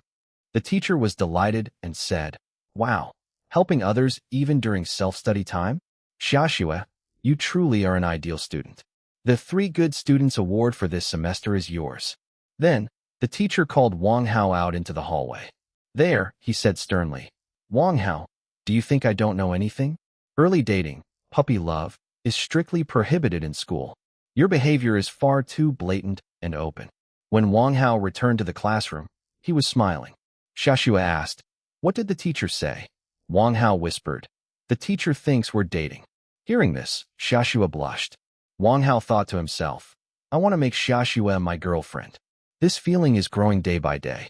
If I leave school, this will be my biggest regret. I have to propose to Xiaxue within these 15 days, so I won't have any regrets. The next morning, Wang Hao brought breakfast for Xiaxue. Xiaxue was delighted. Wang Hao even helped her find books in the library.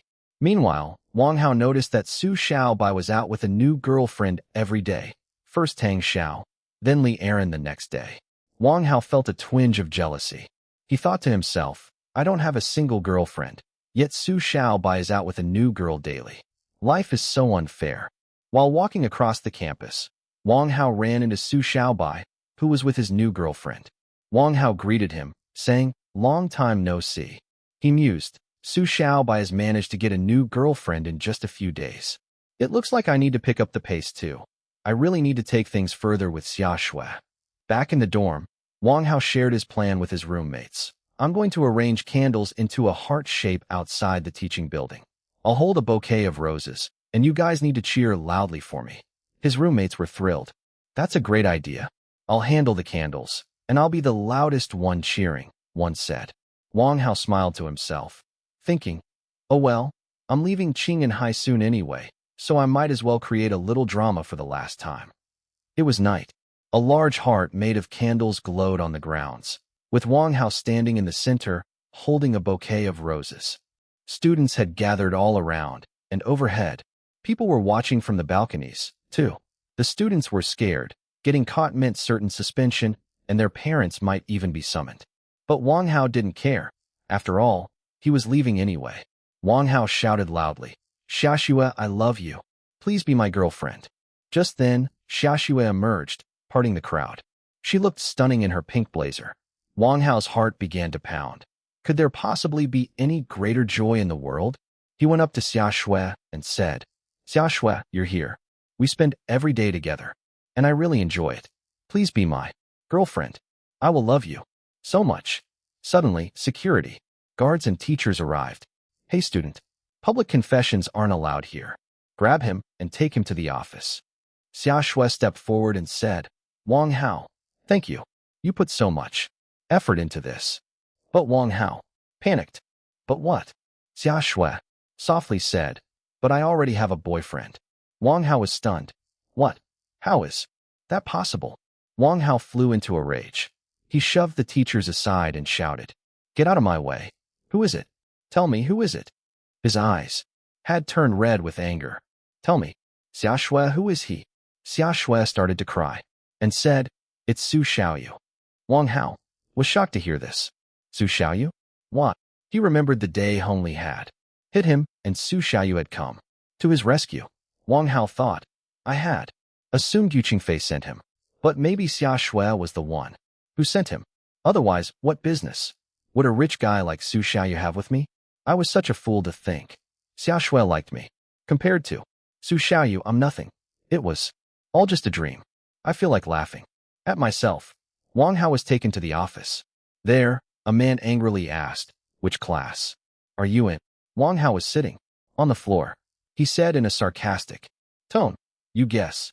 The man got angry and grabbed Wang Hao by the collar. What did you say?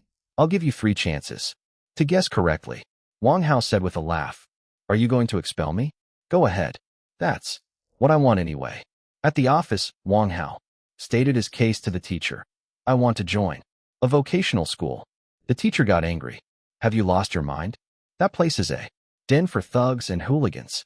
Why do you want to go there? Wang Hao insisted. I just want to go. The teacher said in surprise. You're the first student who actually wants to leave Shengnan High. I'm curious about you. He let Wang Hao go but was left deep in thought. Wang Hao returned to the classroom.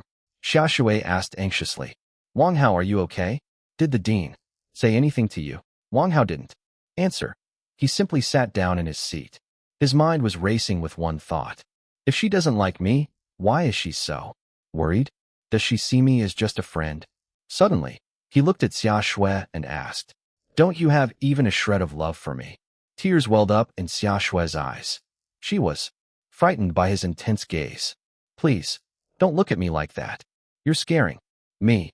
Suddenly, Wang Hao grabbed her hand and pulled her up. Come with me. He dragged her out of the classroom, running through the school grounds. The security guard recognized them. Hey, isn't that the boy who proposed with candles?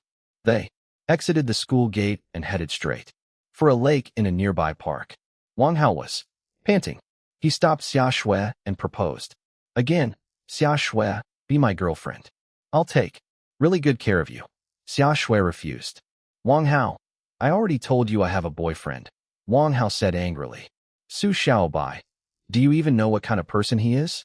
He gets a new girlfriend every day. The truth Xiao Shui revealed left Wang Hao stunned. Xiao Shui said, no, Wang Hao, he doesn't change them every day. He is all of our boyfriend. And the other girls you saw, we are all his girlfriends at the same time. Wang Hao was shocked. How is that possible? Xiao Shui explained with a smile. Being with Su Xiaobai is a status symbol. When he is with me, all the girls envy me. I become popular. Girls willingly accept sharing him because Su Xiaobai is perfect. He has a certain magic that attracts girls. Wang Hao got angry and shouted, you girls have lost your minds. So, Su Xiaobai is a bit handsome. That doesn't mean you should do this. It's just your ego and vanity. He doesn't love you. He grabbed Xiao Shui by the shoulders and shook her to snap her out of it. Xiao Shui started crying out of fear and confusion. Let go of me. Would Wang Hao be able to make Xiao Shui understand? Would she remain trapped in Su Xiaobai's web? Wang Hao asked Xiao Shui a direct question. Don't you feel jealous when Su Xiaobai goes around with other girls? Xiao Shui replied in surprise. No, that's only natural, isn't it? Su Xiaobai is so handsome. Every girl wants to be his girlfriend. Wang Hao tried to explain, love means wanting to possess someone completely.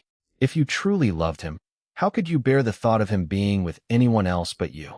This proves that you don't love him. Xia Shu said angrily. I've loved him since middle school. I've collected his photos. I've written thousands of love letters. The truth is, whenever there's another girl near him, I get angry because she isn't worthy of him. Wang Hao realized that this girl was obsessed, not in love. He thought she was out of her mind. He said, I'll make you realize that you don't actually love Su Xiaobai. Then, jokingly, Wang Hao said, haha, I love you. Xia Shui laughed. Wang Hao, you're a good friend, but I've loved Su Xiaobai for years. The two were walking back to school, hand in hand. Wang Hao asked, if you don't like me, why are you holding my hand? Xia Shui said in a fearful voice, I'm scared of your angry face. You had that same look when you hit Zui Yang. As soon as they entered the classroom, all eyes were on them. A boy whispered, bro, you beat Su Xiaobai. When are you treating us? Wang Hao said, my pockets are empty. Ask Su Xiaobai. Wang Hao had become famous at school by now. Everyone stared at him in the hallways, and boys offered him water on the sports field. He wondered, have I turned into a hooligan like Chun and Li Jie? I really don't like this label. That evening, Wang Hao was drying his clothes in the dormitory when his roommate walked in, crying. Hao Ji, someone hit me. He explained that he had accidentally stepped on someone's foot in the cafeteria.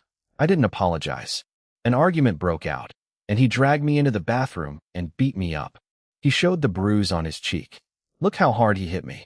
Wang Hao was reading a book in his room when the roommate, the one in the red jacket, entered, looking terrified. Weeping, he fell at Wang Hao's feet. Hao Ji, please help me. That guy says he'll beat me up every time he sees me. Wang Hao closed his book and went with him to the other dorm room. There, a muscular bully was soaking his feet in a wash basin. Wang Hao looked at him and thought to himself, I can't beat him in a fight. He told his roommate, you know what to do. Hearing this, the roommate thought Wang Hao was signaling him to fight. He immediately attacked the bully and kicked the basin. Now see what happens to you. Hao Ji is with me. The bully was stunned, and the roommate soundly defeated him. The bully pleaded, sorry. Wang Hao thought to himself, I was actually just going to tell him to apologize since I couldn't beat that guy, but it seems he misunderstood and thought I was backing him up. The roommate happily grabbed Wang Hao's hand. You're coming? Thank you. What would I have done without you? You gave me confidence. Wang Hao smiled quietly. The next morning, Wang Hao walked through the school corridor. Students stepped aside as he passed, whispering to one another. He was the one who had stood up for someone the day before. He simply sat there, remaining silent. Wang Hao had become a legend at the school. In the cafeteria, Wang Hao was eating with his bespectacled friend. Suddenly, a girl in a ponytail approached him and asked, You're Wang Hao, right? If Xia Shui doesn't want to be your girlfriend, I will. Food fell from Wang Hao's mouth. He was stunned. Then, his gaze fell upon a girl sitting in the corner. wearing glasses and a ponytail, eating alone. Wang Hao asked his friend, "Who is that girl?" "Find out." His friend whispered, "Her name is Taozi. She's a freshman too." Logically, a girl that beautiful should be famous, but she keeps a very low profile. She doesn't really socialize. She mostly stays in the classroom. Wang Hao observed her closely. His friend with the glasses told him that Taozi had been quite popular at first, but she was very cold towards boys, so no one pursued her anymore. Wang Hao decided to use his literary skills to impress Taozi. He wrote a love letter and handed a bouquet of red roses to his friend, asking him to deliver them to her. Meanwhile, Xiaxue taunted Wang Hao, saying, "Just a few days ago you were proposing to me. Now you're after someone else. Boys are so fickle." Wang Hao smiled and said, "Since you have a boyfriend, I thought I'd try someone else. I saw a girl this afternoon. She was very beautiful." My heart started racing. Xiaxue asked, "Was she more beautiful than me?" Wang Hao replied, "You two are equals." Xiaxue said, "Good luck, then." Wang Hao went back to his seat and started writing a love letter. Xiaxue remarked, "You are absolutely unbearable. There's no one cheesier than you in the whole world." Wang Hao said, "This is romance. Last time, I took a risk by proposing in front of the teaching building. That proves how romantic I am." Xiaxue said, "Fine, you're the most romantic one. The girl who gets a boyfriend like you would be lucky. But I love Sushiabai. Otherwise, I might have been with you." Wang Hao thought to himself, "In a few days, I'll show you that you actually love me." Just then, his bespectacled friend came running and said, "Hao Ji, Taozi is calling for you." Wang Hao got up and left. Xiaxue thought, "Wow, things are moving fast. Girls these days aren't shy at all." Wang Hao went to the other classroom where Taozi was sitting. He walked up to her and said, "How are you, beauty? Will you be my girlfriend?" Taozi was shocked and asked, "How can you talk like that?" Wang Hao said, "I wrote you a love letter. If you aren't interested, don't joke about it. I genuinely want to be with you. Give me a chance." Taozi blushed and asked, "Can't we take things a bit slower?" Wang Hao replied, "All right, we'll go slow, just as you say. Tonight, we'll just hold hands, nothing more." He reached out, but Taozi stepped back and stood up. "You really are a bit of a hooligan," she said. Wang Hao asked, "So what do you want? Why did you call me here?" Taozi sat down and said, "Look, you quoted quite a few of Shakespeare's poems in your love letter. Have you done research on Shakespeare? How many of his books have you read?" Wang Hao was inwardly shocked. He thought, "Yes, I did use quite a few Shakespeare quotes. I assumed that in this day and age, hardly anyone reads Shakespeare. I had no idea she was such an expert." She had recognized at a glance that those poems were by Shakespeare. Blushing, Taozi said, "Don't look at me like that. I'm very interested in Shakespeare's work, but I don't quite understand it. Some plays seem so long and boring, while others are incredibly sad. That's why I wanted to ask an expert. When I saw you quoting Shakespeare in your love letter, I thought you must have deep knowledge about him." Exuding confidence, Wang Hao said, "Yes, I know Shakespeare's 4 great tragedies and 4 great comedies by heart." Taozi replied, "I like the tragedies. But what touches me even more are his 154 sonnets." Wang Hao immediately nodded in agreement. Taozi asked, "Could you explain them to me in detail?" Wang Hao smiled and said, "I can. But there's a condition. You have to become my girlfriend. Think about it. I'm leaving now. I've been researching Shakespeare for 10 years. I don't just share this knowledge with ordinary people." Saying this, Wang Hao started to walk out of the classroom. Taozi panicked and ran after him. "Hey, wait. Don't go." Wang Hao stopped. Taozi said, "Did you say yes?" "I haven't said yes yet. But you're an educated guy. Yet, you're behaving like some petty hooligan." Wang Hao immediately turned around and replied, "A hooligan can't be cultured. Even the Shijing states that a gentleman pursues a lady. And Shakespeare said not to put things off until tomorrow, because youth passes so quickly." Taozi was astonished. Wang Hao continued, "This is the time of youth. Don't waste it. Be with the person you like." Taozi thought about it and said, "You're right. During my youth, I should be with the boy I like." Seizing the opportunity, Wang Hao asked, "So, will you be my girlfriend? I'm going back to read Shakespeare now." Taozi immediately called out, "Wang Hao, wait. Okay, I agree. I'll be your girlfriend. But mind you, don't try to fool me." Wang Hao was shocked internally. He wondered, what just happened? According to Lu Jing's report, This was the kind of girl who... She wouldn't even say more than a couple of lines to me. I just recited a few lines from Shakespeare, and she agreed. Happiness arrived so suddenly that I couldn't quite process it. Wang Hao came back and, trying to act cool, said, "That's great.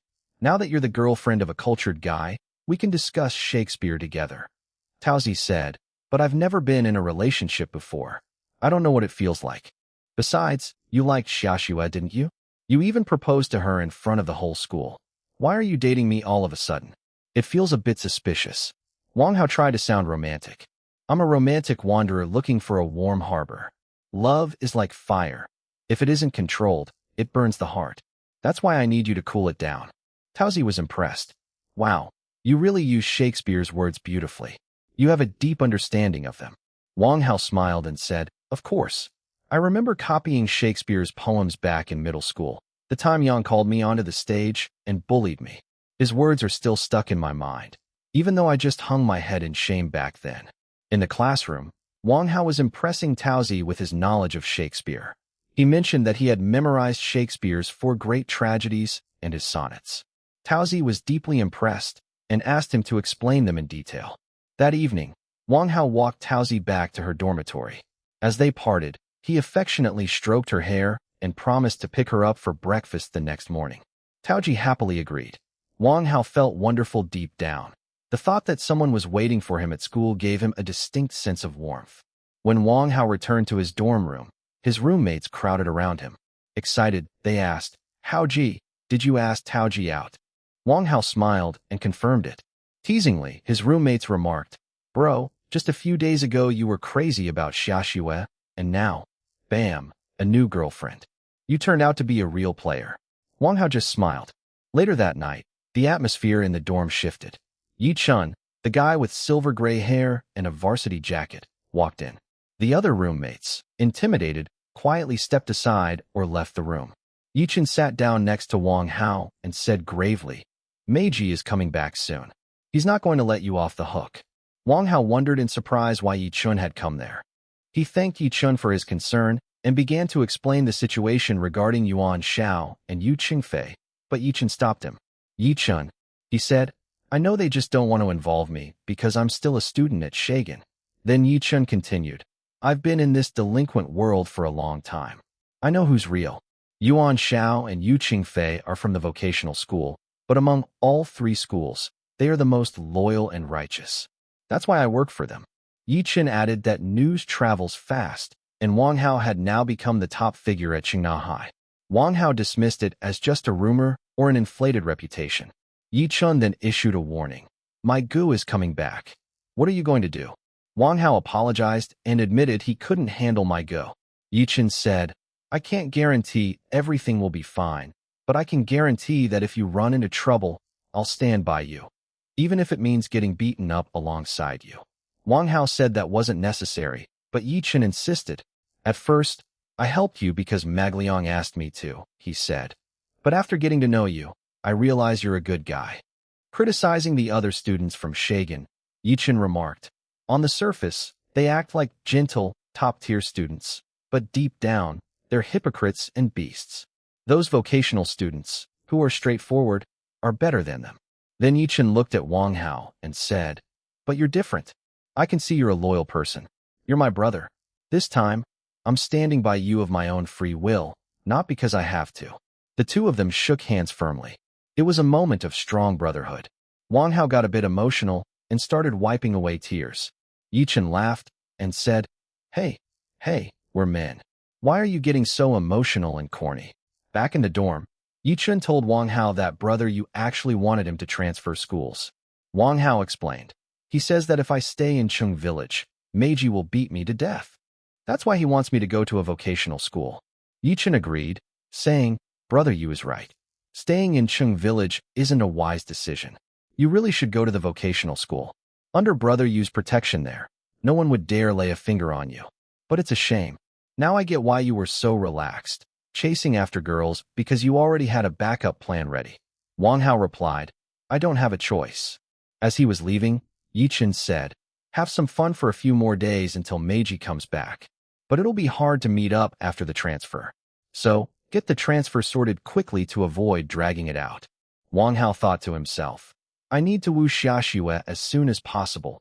Otherwise, leaving Chung village will become a huge regret. The next morning, Wang Hao picked up Taozi. She complained about him being late. Wang Hao said, there were so many people around. I felt embarrassed. Taozi said, this is school. Don't do that. What will people say? Wang Hao held her hand and said, let's see who dares to laugh. Come on, let's go get something to eat.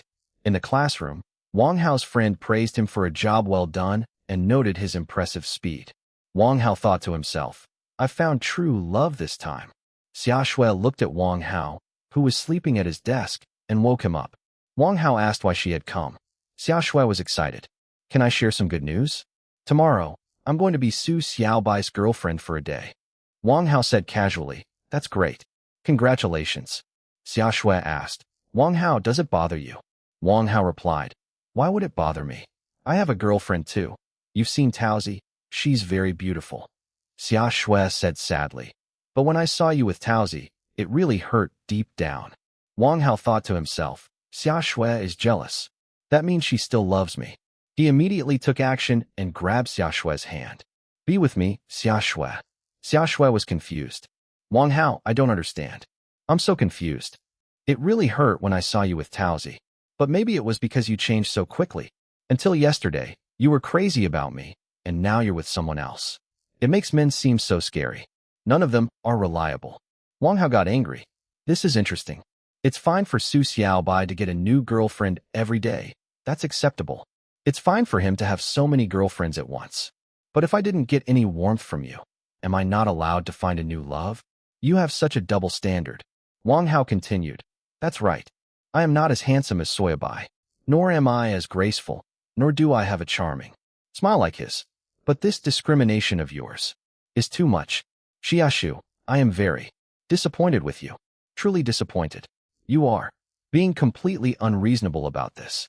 You've gone too far. Tears welled up in Xiaxue's eyes. She started to cry.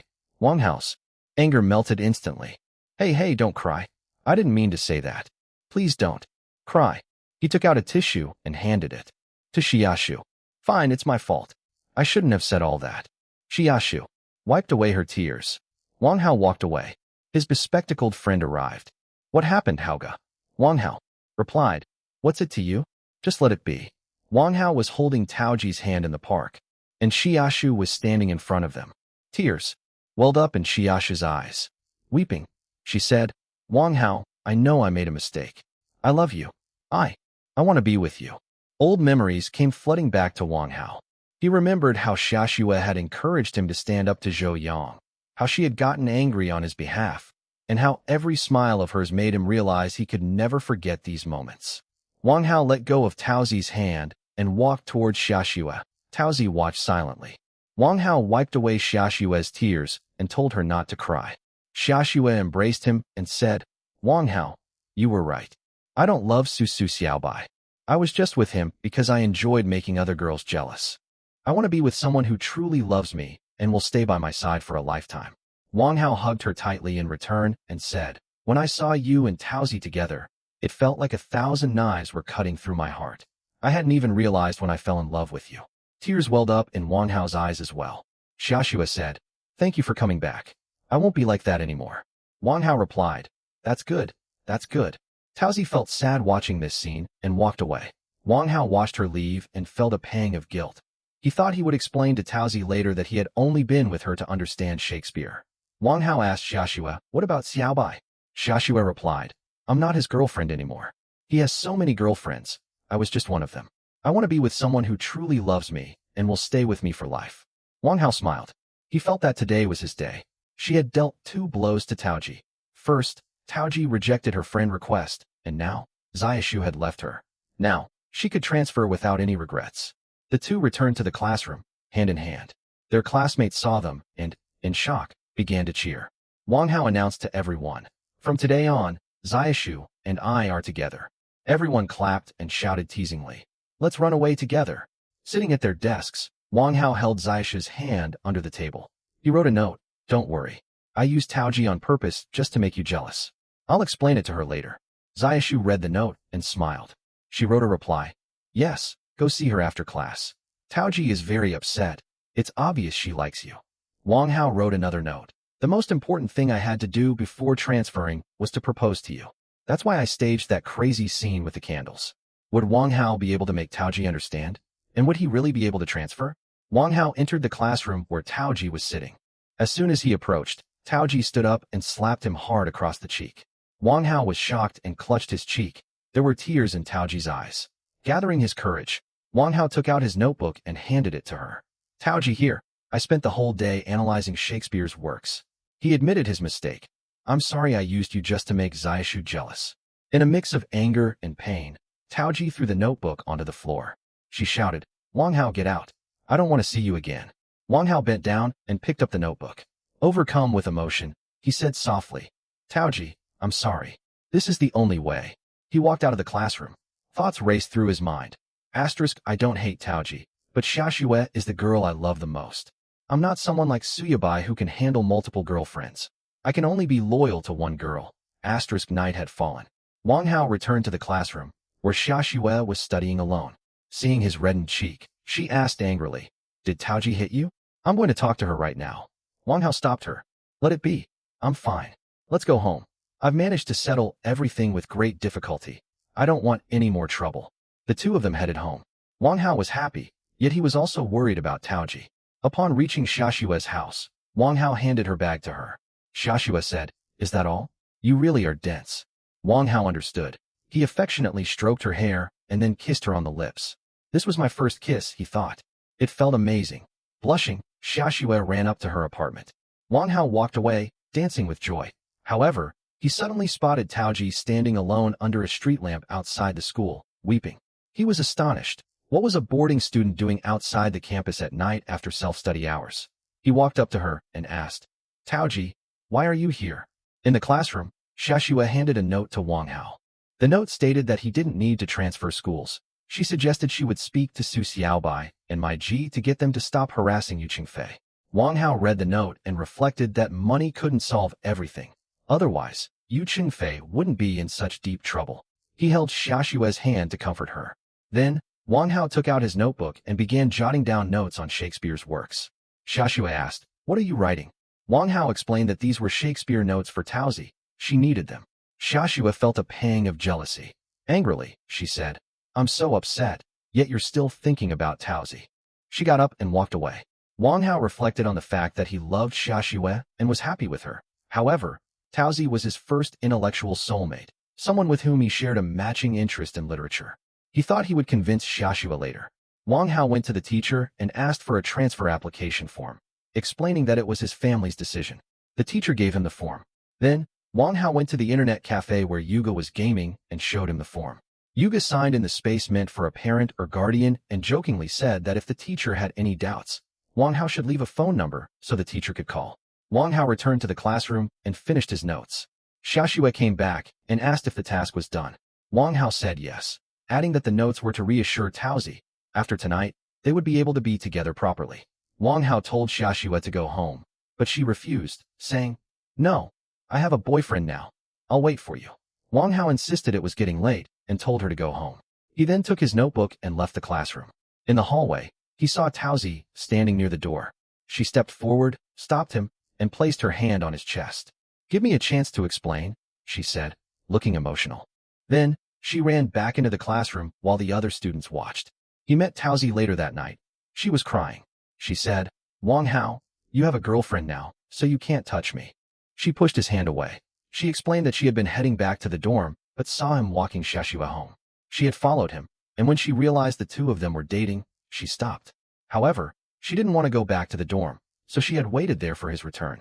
I thought to myself that Taoji was in no way inferior to Xiaoxue. Love is truly a strange thing. Had I met Taoji first, the outcome might have been completely different. Taoji asked if I was still in pain. I joked, If you want to hit me some more, go ahead. Then I said, Come, let me walk you there. On the way, she said, I read your notebook. Your analysis of Shakespeare is excellent. I replied, They're just some personal thoughts. Upon reaching the dorm, she stopped me and said, Now that you're with Xiaoxue, treat her well. Don't let your eyes wander. She started crying again. I asked what happened. Weeping, she said, It's true that you aren't my boyfriend anymore. My heart is heavy. You were the first boy to win my heart. I took courage and confessed my love, just as you had suggested. But now, I'm reminded of those Shakespeare lines I taught her. I've realized that Taoji's love is truly as deep and pure as what Shakespeare wrote. Taoji wiped away her tears and said, "At least you gave me that notebook. I had thought I would never speak to you again. Wang Hao, I hate you. You trapped me in this web of love and now left me all alone. Go away and don't come back." Saying this, she ran inside the dorm. I went back to my room, lay on the bed, and stared at the ceiling. My mind was in turmoil. The next morning, I went straight to Teacher G and handed him a transfer application. The teacher immediately called my guardian, Yuga. The teacher said, "Chung Village isn't an easy school. Transferring out of here isn't simple." Yuga said over the phone, "Learning a trade at a vocational school is good. He'll get a job in the future." The teacher was surprised, but agreed. The teacher had just hung up the phone. He was looking at me in astonishment. He said, "I've never seen parents who want to take their child out of a good school like Chung Village and send them to a vocational school, and all just because he's young and should learn a skill." The teacher couldn't understand me, but I just asked, "So, teacher, tell me when I can transfer." The teacher said the process wasn't easy. The school principal's signature would be needed, and my parents would have to come in person. I thought, looks like old Zhuang will have to run around again. But I was short on time. May was about to end. There were only 3 days left. I told my friends in the classroom that I was transferring. I ran into Yi Chun and the others in the hallway. They looked surprised. These were the people Zhou Yang used to bully, but they had been safe since joining forces with me. I thought they didn't help me, but at least they didn't join Zhou Yang in harassing me. I'm grateful for that. That evening, the four of us friends, me, Yi Chun, the boy with blue hair, and the bespectacled friend, were drinking beer at a small restaurant. The atmosphere was a bit. I got emotional. Tipsy on beer, Chin started to cry. He said, "Hauga, to be honest, a lot of people used to bully me too, but ever since I started hanging out with you, no one has dared to." The guy with blue hair chimed in. "Hauga, I wish you weren't leaving. What will happen to us once you're gone?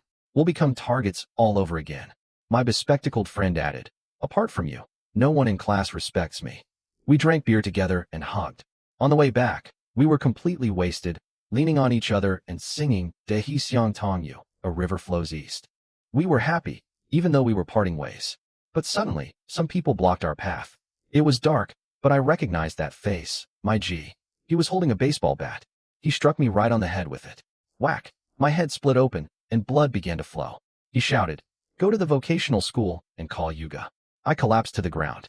His thugs grabbed my friends and started beating them up too. I was groaning in pain, but I didn't give up. I shouted in anger, "You bastards! If you've got the guts, come at me one-on-one. Fight! Today I'll beat you so hard that." But just then, a muscular boy with white hair stepped forward. It was Hongli. He slammed me to the ground and started beating me. "Come on, boy, show me what you've got," he shouted. I was lying on the ground, but I raised my hands. The first time Zoyang had hit me, I was scared and couldn't muster the courage to fight back. But today, I retaliated. I made Hongli's nose bleed. My G rested his bat against my face and smiled. "I hear you're planning to transfer. That's a good idea. It's in your best interest to leave 6 villages. But it's too late now." I had left early that day.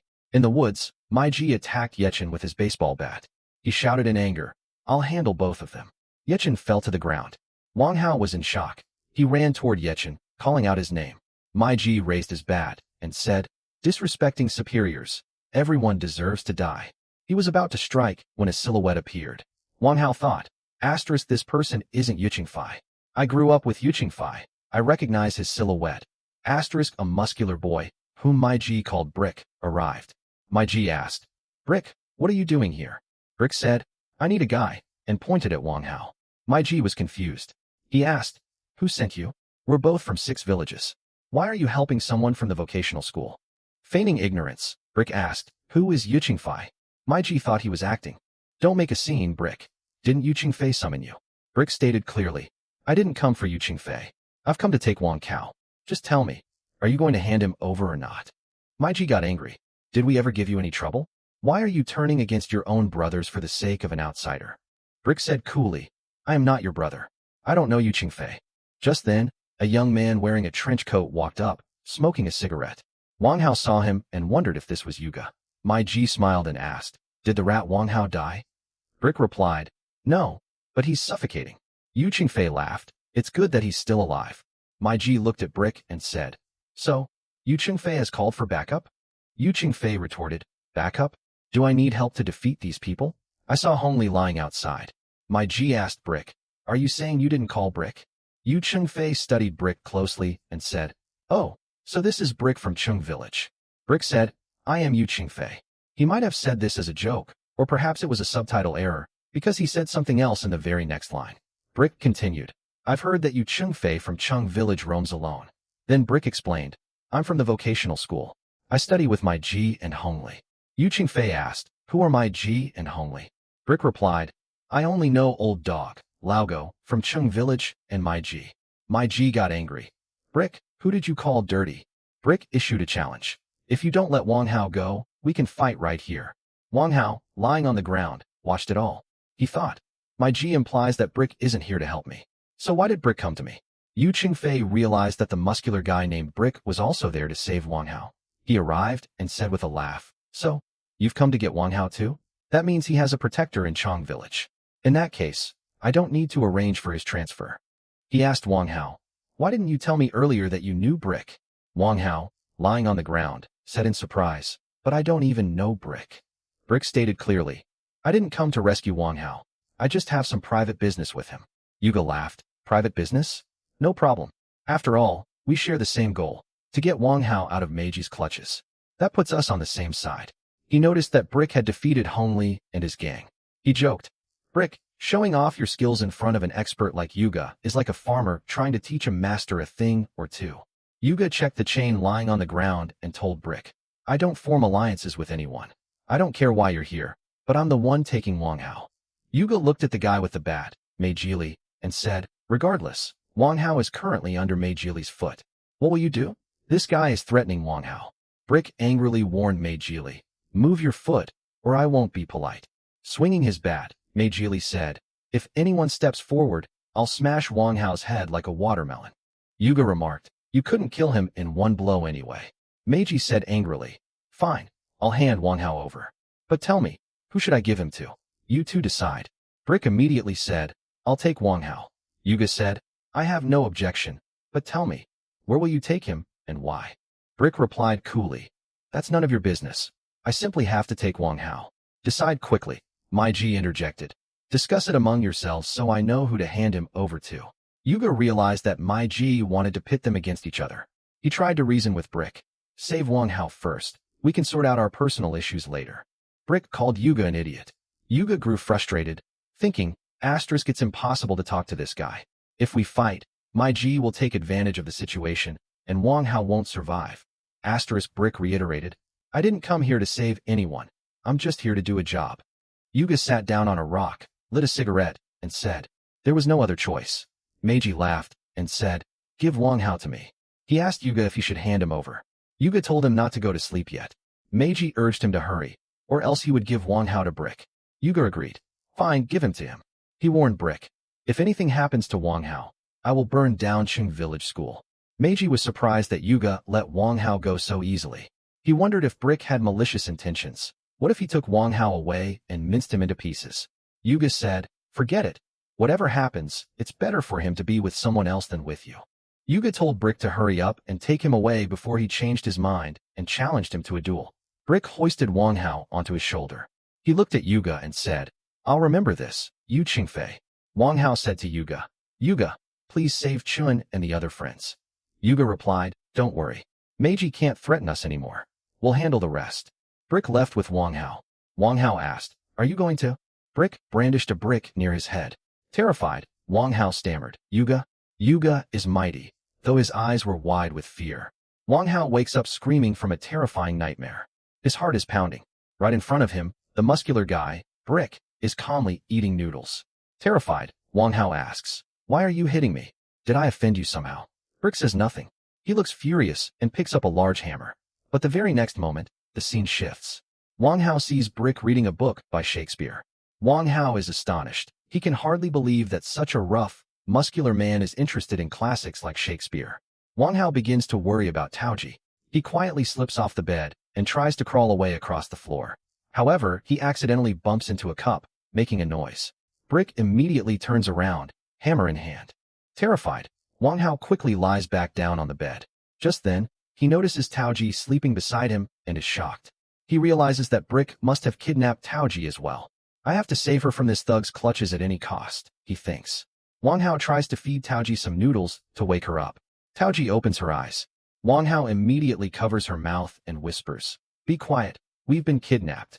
But just then, Brick descends, hanging upside down from the ceiling. Instead of being surprised, Taoji calls him Brother Go. Wang Hao finally realizes that they are siblings. Taoji scolds Brick. "Why did you beat Wang Hao up so badly? Look, his head is split open." Brick complains, "I was just reading Shakespeare, but the language is really difficult. I can't understand it." Wang Hao and Taoji are left stunned upon hearing this. Brick picks up a brick again and says, "I think I hit it too lightly." Hearing this, Taoji angrily steps in front of Wang Hao and warns Brick that if he even lays a finger on Wang Hao, she will stop speaking to him. Taoji told her brother Brick not to interfere in her affairs, but Brick angrily retorted, "I certainly will. I absolutely hate seeing you cry." He explained that ever since their parents passed away, he had promised himself he would never let Taoji cry, nor would he allow anyone else to make her weep. Wang Hao finally understood why Taoji lived in the school dormitory despite being a local. In reality, she lived in a small rented room with her brother. One can only imagine the hardships they must have faced while supporting each other. Sadly, Taoji said, "But Wang Hao already has a girlfriend. I don't want to come between them. I don't want to be a homewrecker."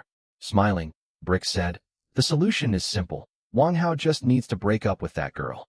He then turned to Wang Hao and threatened, "If you get back together with my sister and promise never to hurt her, I'll let you off the hook and take full responsibility for your safety in the city." Wang Hao reflected on the situation, comparing Taoji and Xiaxue. Taoji was better in every respect, yet he still loved Xiaxue because she had given him strength during his darkest times. He didn't want to lie to Taoji, but Taoji whispered softly, "Wang Hao, don't lie. Just tell my brother. If you refuse, he won't let you leave this room alive. He would do anything for me." Wang Hao realized that Taoji was also asking him to lie just to calm her brother down. They both wanted to save each other's lives. Wang Hao held Taoji's hand and said with a smile, "All right, I agree." Brick went wild with joy. He clapped his hands and said, "My sister is the best girl in the world. You're lucky to have her." He joined their hands together. Then, he took red candles and a double happiness symbol out of his bag and set up a makeshift wedding arrangement. Brick said, "Come on, let's bow to heaven and earth right now. Once you bow, you'll be husband and wife." Both Taoji and Wang Hao were shocked. Taoji said, "Brother, we're only 16. It's too soon." Wang Hao tried to explain that a legal marriage requires a certificate, but Brick got angry. "Stop talking nonsense. In Chinese custom, bowing is the wedding. If you refuse, then right now, I'll smash a brick right onto your head." Taoji stepped in, stopped her brother, and said, "Brother, this is madness. Leave Wang Hao alone. He has promised to stay with me."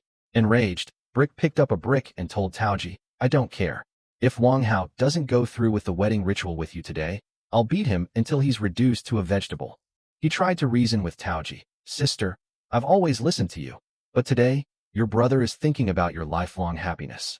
So, please don't be angry with me. One day you'll learn." Then, turning to Wang Hao, he asked, "Don't you like this guy? You once said his views on Shakespeare were unique, that he's gentle, romantic, and a wonderful person." Wang Hao recalled the time he had spent with Taoji. He thought to himself, "Perhaps I had become a bit greedy and abandoned my habit of staying quiet." Yet, hearing Taoji praise him so highly filled him with happiness. Wang Hao mustered the courage to speak. "It's happening, but isn't it a bit too soon?" Brick immediately retorted, "What do you mean too soon? In the old days, girls would get married at 16 or 17. You two have met at the perfect time." He then threatened, "Wang Hao, hurry up and bow, or else I'll turn you into a vegetable." The room had been decorated. Symbols of double happiness adorned the walls.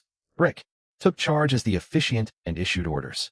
The first bow was to heaven and earth. Both of them bowed low. The second bow was to the elders. Brick sat on a chair himself, and the two bowed to him. The third bow was between husband and wife. Both felt shy. Wang Hao thought to himself, "Even though I know this is fake, just a game, all part of the drama, when we bowed to each other, I felt a strange excitement in my heart that I couldn't control." As soon as the ritual concluded, Brick happily announced, "Congratulations. From today, You are husband and wife. He jokingly asked, so, shall we head to the bridal chamber, the honeymoon suite now? Wang Hao seized the opportunity and said, shouldn't you step outside? For a while, Brick suddenly realized the situation. Wait, you two are only 16. That time is still a long way off. But he added, still, the wedding has taken place. He left. Now Wang Hao, with a bandage on his head, and Taozi were alone in the room. Wang Hao said, I honestly didn't know Brick was your brother. Otherwise, I never would have bothered you. Taozi explained, no one at school knows. I don't like his fighting. He has a hot temper and is always ready to pick a fight. That's why I kept it a secret, to avoid any trouble. Wang Hao complained, I've taken quite a beating from your brother over the past few days. Taoji said, that's just how he is. He acts without thinking. But he was careful with his blows. The injuries are only superficial. Wang Hao said in surprise, superficial? I actually blacked out a few times. Taoji lowered her head and said, sorry. Wang Hao stopped her. Don't apologize. It was my fault. I had misunderstood you. As they walked down the street after leaving the room, there was an awkward silence between Taoji and Wang Hao. Tearfully, Taoji asked, Wang Hao, are you really with Xia Xue? I didn't lie. I just remained silent. She wiped her tears and said, all right, just consider what happened yesterday a charade. I'll explain everything to my brother. I stopped her, saying, Taoji, you don't need to explain anything. The fact that you agreed to the marriage yesterday is enough for me. I was thinking to myself, asterisk at least for a moment, she was mine. It wouldn't be right to hurt such a wonderful girl. Asterisk just then, the door opened, and Brick, her brother, walked in with snacks. Seeing us sitting close together, he said happily, looks like you two are bonding well. He held up a raw brick and warned me, keep my sister happy, or I'll smash this brick against your skull. We all had dinner together that night. Brick said he would drop me off at school the next morning. I thought to myself that even though Brick's methods were rough, he truly cared about his sister. The next morning, when I woke up, Taoji was sitting by my bed. She told me her brother had gone to get breakfast. I immediately clarified, Taoji, everything from yesterday was a lie. Please don't take it seriously. Taoji smiled and said, I know. Don't. I won't bother you anymore, she said, and went to check if her brother had arrived. Left alone, I wondered what I should do. She returned with some buns. Handing them to me, she said, first, drop Taoji off at his dorm, then go to class. Remember, you're my brother-in-law now.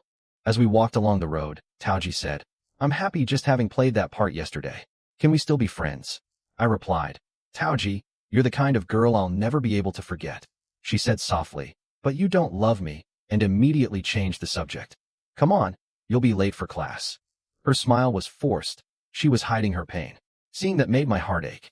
I thought to myself, there's someone else in my heart, Xia, which is why I can't give Taoji the love she deserves. Taoji asked me, Wang Hao, are you really with Xia?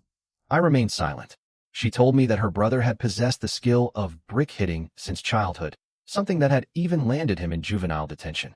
My brother is simple, she said. Please don't fight with him.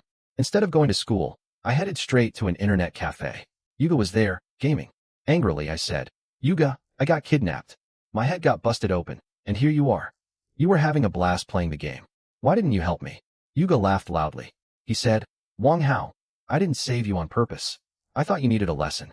You play with girls' feelings, so getting a bit of a thrashing from Brickhead was necessary. By the way, I fought Maji, he ran away. You don't need to transfer schools anymore. And listen, since Brickhead is your brother-in-law now, no one at school will mess with you. I said angrily, you toyed with an innocent girl's feelings. Yuga replied, feelings? I've gone through 18 girlfriends. I don't understand feelings. The story was about to get even more complicated. Wang Hao told Yuga the truth. He wasn't with Taozi, nor did he intend to leave Xia Xue. However, he feared that if Brahed found out the truth, he would beat him up again and wouldn't spare Meiji either. Yuga grasped the situation immediately. He said, if you aren't with Taozi, you won't have Brahed's protection. In fact, he'll become your enemy. It's impossible for you to stay in Chung Village now. Yuga suggested that Wang Hao quickly transfer to the vocational college, where he could protect him. Wang Hao agreed and left the cafe. He went straight to Teacher Ji's office. Teacher Go was shocked to see his bandages. He mentioned he was just about to file a missing person report.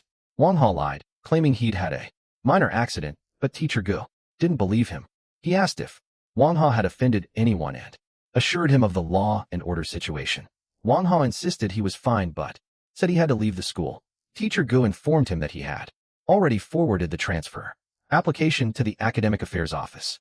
When Wang Hao arrived at the Academic Affairs Office, his parents were there. His mother burst into tears upon seeing his injuries, while his father was furious. He demanded to know who had beaten him and why he had submitted a transfer application without their permission, and with the internet cafe owner's signature at that. Wang Hao realized that while he had managed to silence teacher Go, his own, not his dad, his father had said that if anyone was troubling him, he would help. But Wang Hao knew his father was just an ordinary worker. He couldn't solve this problem. Just then, the director stood up and silenced everyone. He told Wang Hao that he had checked the transfer application. The parents' opinion and phone number were both fake, belonging instead to an internet cafe owner. Consequently, he had rejected the application and stated that the transfer would not be allowed. He sent Wang Hao's parents away so he could speak to Wang Hao privately. Once the parents had left, the director told Wang Hao, "I know everything about the fight between you and Meiji." Wang Hao was stunned. The director promised not to let him be transferred. It was his rule that if anyone had to leave Shanghai, it would be Meiji, not Wang Hao. The director angrily declared that he had always detested delinquents and had vowed to clean up the school the moment he took charge. For the first time, Wang Hao saw a glimmer of hope. The director explained that, initially, he had wanted to completely eradicate the school's bullies. Later, however, he realized that delinquents could never be fully eliminated. Like a forest fire that regrows after the rain, new bullies always emerge. So he changed his strategy. Instead of indiscriminate purging, he now preferred to guide them, essentially using strength to control strength. That was why the number of delinquents at Shanghai was lower than at other schools. He revealed that the rise of Brickhead, Old Dog, and Meiji to the top of the school hierarchy was no accident. It was the result of his own secret planning. He wanted the school, maintaining a certain order. In other schools, like Baiki and the vocational school, leadership changes constantly because new thugs are always trying to rise to the top, leading to perpetual chaos. But at Sheng School, the director expels any challengers who threaten the incumbent leaders, ensuring stability. Wang Hao, who was sitting on the floor listening to this, was stunned to realize the director knew everything about him and Brickhead. The director assured him that he had the strength to fight Meiji. He had his brothers. He had Chen's support. Yukingfei was out there. And now Brickhead was with him too. But Wang Hao felt this sounded a bit overconfident. He thought to himself, his brothers were cowards. Chen was loyal but weak against Meiji. And Yukingfei was at a distant school. Useless in this situation. He asked the director, "If you were the one who made Meiji so powerful, why do you suddenly want to take him down?" Lighting a cigarette, the director revealed the truth. He said that Meiji's ambition had spiraled out of control. He didn't just want to be the boss of Sheng School. He wanted to be the sole king of all three schools. This would trigger a massive war between the schools, something the director absolutely wanted to avoid. That is why he wanted to remove Meiji and make Wang Hao the new leader. To restore balance to the school, the director apologized for using the word puppet and clarified that he simply wanted Wang Hao to become a boss on par with Brickhead and Old Dog. He looked Wang Hao in the eye and asked, "Do you want to change your destiny?" Wang Hao finally nodded in agreement and asked, "So what do I have to do?" Explaining his plan, the director told Wang Hao that expelling Meiji from the school wouldn't be easy. Meiji wields immense influence and has loyal followers willing to take the fall for him. That is why the director wants a major showdown, where Wang Hao defeats Meiji. This would give the director a solid pretext to expel Meiji and install Wang Hao as the new boss without much trouble. Wang Hao asked the director a question. If Brickhead Janto is just an ordinary guy and not particularly sharp-witted, why do you support him? What benefit does he offer you? The director laughed heartily and said, "You've greatly underestimated Brickhead. The truth is, he is the most powerful fighter in the entire school. Even I, an adult, am afraid of him. He is the only one capable of keeping Old Dog and Meiji in check." The director added that Brickhead has no desire for power or the position of boss. His world revolves entirely around his sister, Taoji. Their parents died when they were young, so Brickhead stepped up to fulfill the roles of both older brother and father. He studied tirelessly and enrolled at Chung Academy specifically to protect his sister. Wang Hao was astonished to hear this. He realized that Brickhead truly was like a father figure and a protective older brother. The director noted that Brickhead's fighting skills and explosive power were top tier. He never shied away from a fight and was willing to risk his life in battle. That is why Old Dog and Meiji are afraid of him and don't provoke him, because no one wants to invite such massive trouble upon themselves. Wang Hao immediately added, So, you made Brickhead the boss to keep the other thugs in check and prevent them from becoming too arrogant? And since Brickhead doesn't care about power, only about protecting Taoji, it's a perfect win-win situation for you. The director praised his insight. Wang Hao asked, if that's the case, why didn't you just have Brickhead take my G out? The director explained that Brickhead only fights when someone harms his sister. He could have used Brickhead, but doing so would have required causing some harm to Taoji, something he didn't want to do. Wang Hao understood. He said, all right, I get it. I'll handle my G. The director called him a loyal and principled young man. Wang Hao laid down a condition. Never lay a hand on Taoji, or I'll never let you off the hook. The director smiled and agreed. He then remarked that he found it strange how a student who had been bullied for 3 years in middle school managed to develop such extraordinary resilience. He noted that Wang Hao was somewhat like Brickhead. Both possessed qualities seen in historical heroes like Gojin, people capable of enduring suffering that would be unbearable for others. The director said that such people soar to great heights when given the chance. He then took a knife out of his drawer and placed it on the table, saying, now, your moment has arrived. He told Wang Hao that if he defeated Meiji, he would become the new boss. The plan was simple. Wang Hao had to provoke Meiji into attacking first. Then, claiming self-defense, Wang Hao could land Meiji in the hospital. Meiji would be expelled during the school assembly, while Wang Hao would receive only a warning. The director wanted Meiji out of the school to maintain order, allowing Wang Hao to become the new leader and control the system. Wang Hao picked up a knife and slipped it into his pocket. The director opened the curtains and remarked that if darkness had to remain, at least the sunlight should be allowed to reach as many places as possible. Wang Hao left the office. In the schoolyard, he ran into Meiji and Hongli. Mocking him, Meiji said, you haven't transferred yet? I guess you've got the Brickade backing you now. That's where this attitude is coming from. Wang Hao replied calmly, I was just wondering when I should punch your other eye. Hongli stepped forward angrily, but Meiji held him back. Meiji said, everyone saw the Brickade kidnap you. You seem to think he's become your protector. Wang Hao retorted, I don't need the Bricade's help. I can beat you myself. Wang Hao walked away and headed straight to his classroom. As he reached the door, Xia Shui ran up and threw her arms around him. She was crying and saying, you finally came back? I was just about to call the police. The other friends were also relieved and happy that Wang Hao was safe. But in a corner of the classroom, a boy with a buzz cut, who was perhaps Meiji's ally, or rival, was smiling. He quietly said, you're laughing now, aren't you? The crying is yet to come. Wang Hao looked at him, and there was a new resolve in his eyes. Wang Hao was sitting at his desk in the classroom. A white bandage was still wrapped around his head. Xia Shui was sitting beside him, anxiously touching his head and asking if he was still in pain. Wang Hao smiled and said, all the pain vanished the moment you touched me. Just then, the teacher entered the classroom. Seeing them like that, he scolded them, asking, what are you two doing? Wang Hao immediately made up an excuse. Sir, I have a headache, so I'm getting a massage from Xia Shui. The teacher accepted this.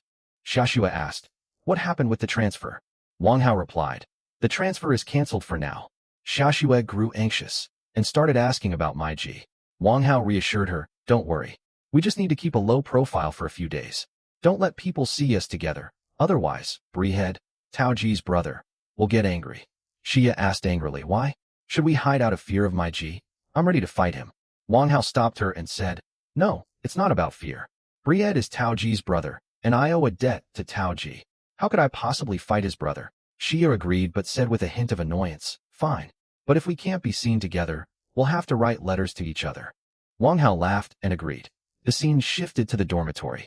Wang Hao was talking to his roommates, the boy with blue hair, the boy with silver hair, and the boy with glasses. He said, I'm going to fight my G now. What do you guys think? Everyone was alarmed. The blue-haired boy said, bro, that's a huge risk. We'll definitely lose. Wang Hao tried to motivate them. Come on, don't overthink it.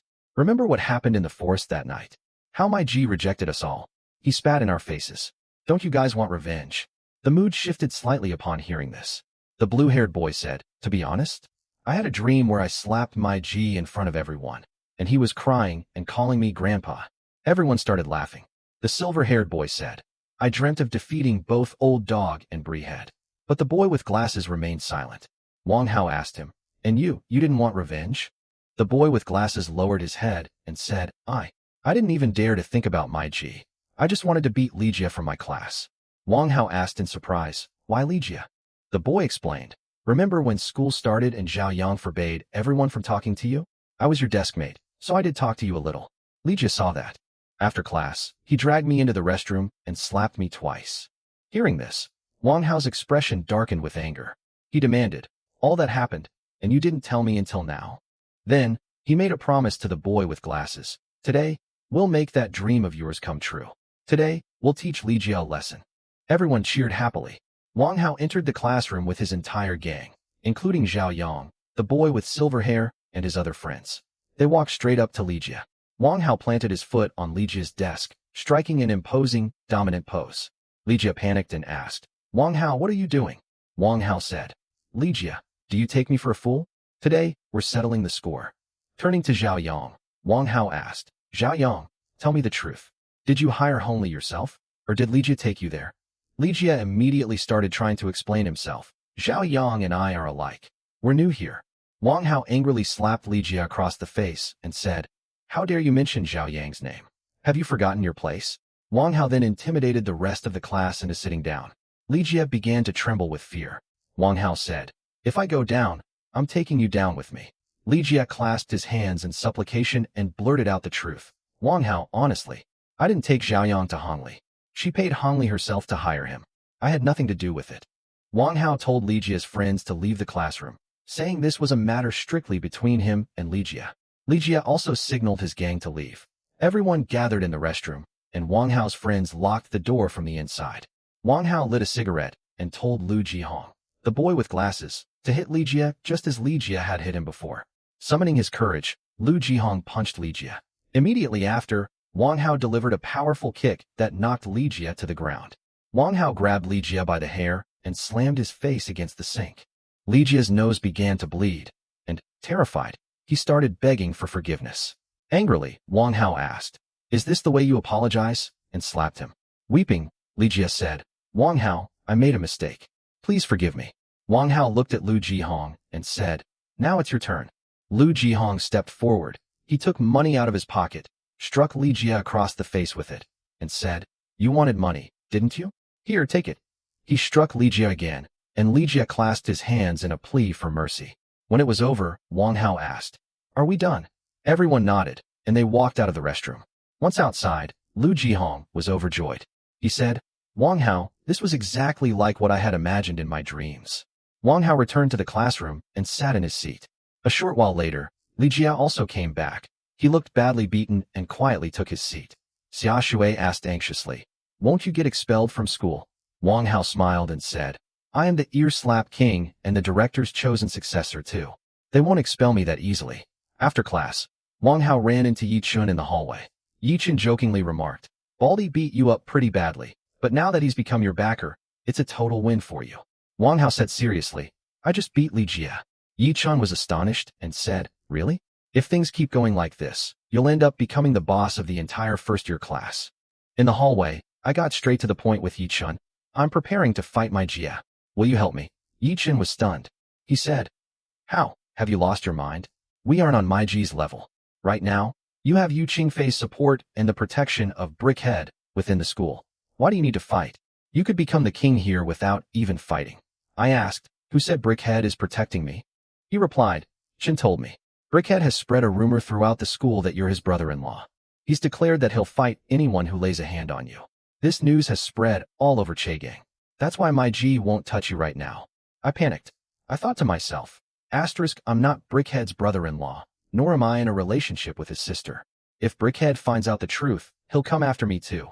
I revealed my real plan to Chun. Here's the truth. I want to be with Xia Shui. Brickhead doesn't know that yet. I want to take my Ji down before Brickhead finds out the truth. It's essential, not just for me, but for peace across all 3 schools. Chun was swayed by my words. He said, all right, how? We'll do whatever you say. We'll fight a massive battle. I thought about what a wonderful feeling it is to truly have brothers. Then, I sat alone in the stadium seats and began formulating a plan. Fighting my Ji was no joke. I had a window of time where Brickhead's protection kept my Ji from attacking, and I needed to capitalize on it. I took stock of my team. I had 4 loyal guys, Li Jihong, Gong Ming, Li Mu, and Oya Hao. They weren't elite fighters, but they were incredibly loyal. On the other hand, Chun had 7 guys who were notorious first-year thugs and skilled. There were fighters, 13 of us in total. The 13 of us were going to take down Meiji, the god of China. I gathered my team at the gym and revealed the name of our plan, the Meta Plan. Everyone asked, "What kind of name is that?" I explained. It meant we would grind Meiji down into Meta, fine flour. It symbolized our process of growth. Victory would come when we baked bread from that flour. Everyone gave a thumbs up. The plan was ready. Now it was time for execution, but I had to be careful in the meantime. Although I sat in class with Xiao Shui, we deliberately kept our distance outside school so that Brahead wouldn't find out about our relationship. In the hallway, I made a request to Tauzi. "If your brother, Brahead, asks you about me, please lie." Tauzi smiled and said, "Wang Gao, don't worry. I'll stop my brother from coming near you." Hearing this gave me some relief. A few days passed. My life had settled into a strange routine. During the day, I was with Xiao Shui, but at night, when she went for self-study, I would sneak over to Tauzi's classroom. We would meet secretly in the dark, talk, and I would walk her home. It felt as though I had two girlfriends. I could hold hands with Xiao Shui, but not with Tauzi. Still, this secret life gave me a strange thrill. But all good things come to a bad end. One night, as I was returning after walking Tauzi home, Xiao Shui suddenly appeared in the hallway. She saw the two of us together. Her face filled with anger and shock. Tauzi immediately understood the situation, and she told me, "Go follow her." Panicked, I ran after Xiao Shu, but just then Tauzi fell to the ground. She was groaning in pain. I wondered if I went after Xiao Shu, what would happen to Tauzi? Compelled, I returned to Tauzi. She was clutching her stomach. I immediately picked her up in my arms and ran toward the girls' hostel. Many girls saw us on the way. I told them, "She has a stomach ache. I'm taking her to the doctor."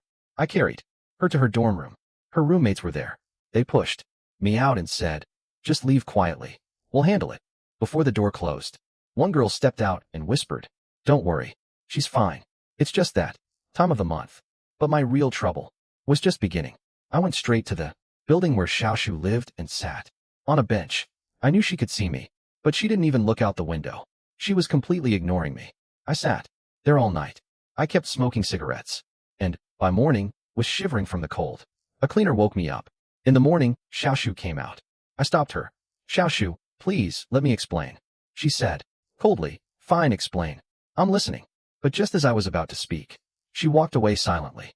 Upon reaching class, I gathered the courage to ask a classmate to swap seats so I could keep some distance from Xiao Shu.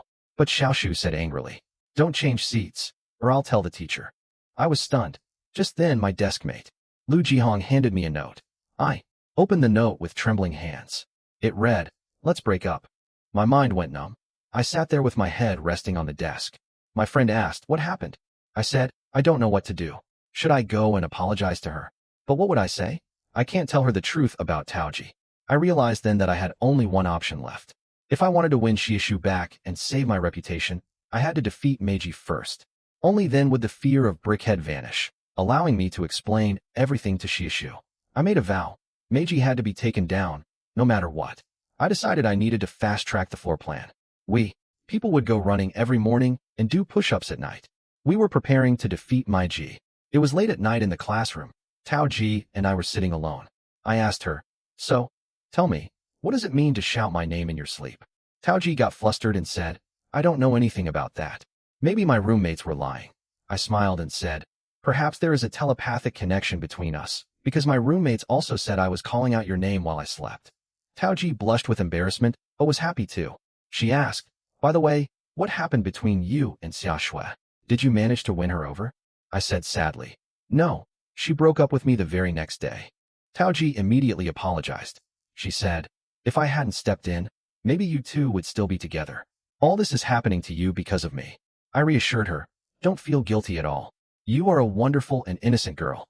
Xia Shui is nice too, but she isn't as generous-hearted as you." Tao Ji said, "If you still like her, why don't you go to her? Girls often come around if you try to win them over. Give it some time, she'll agree." I said, "I'll wait a few days and let her anger cool down first. But I feel bad that you have to wait because of this." Tao Ji smiled and said, "It doesn't matter. I'm very happy as long as I'm with you." After that, I stepped out of the classroom. On the way, I ran into young Master Su, Sada Gongji, who was standing there, leaning against a tree. He asked, "How are things? You just left Tao Ji, didn't you?" I asked, "What are you doing here so late at night?" Su said, "I've been standing right here for the past week. watching the two of you from a distance. I'm jealous that you get to walk her back to the dorm, while I don't even have the right to speak to her. I laughed and said, Su Gongji, you're joking, right? Do you want a girlfriend? Su suddenly turned serious. No, I'm serious, he said. I've fallen truly in love with Taozi.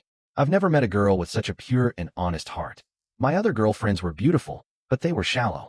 Taozi is completely different. I said angrily. Thanks, but keep this in mind. Taozi is mine.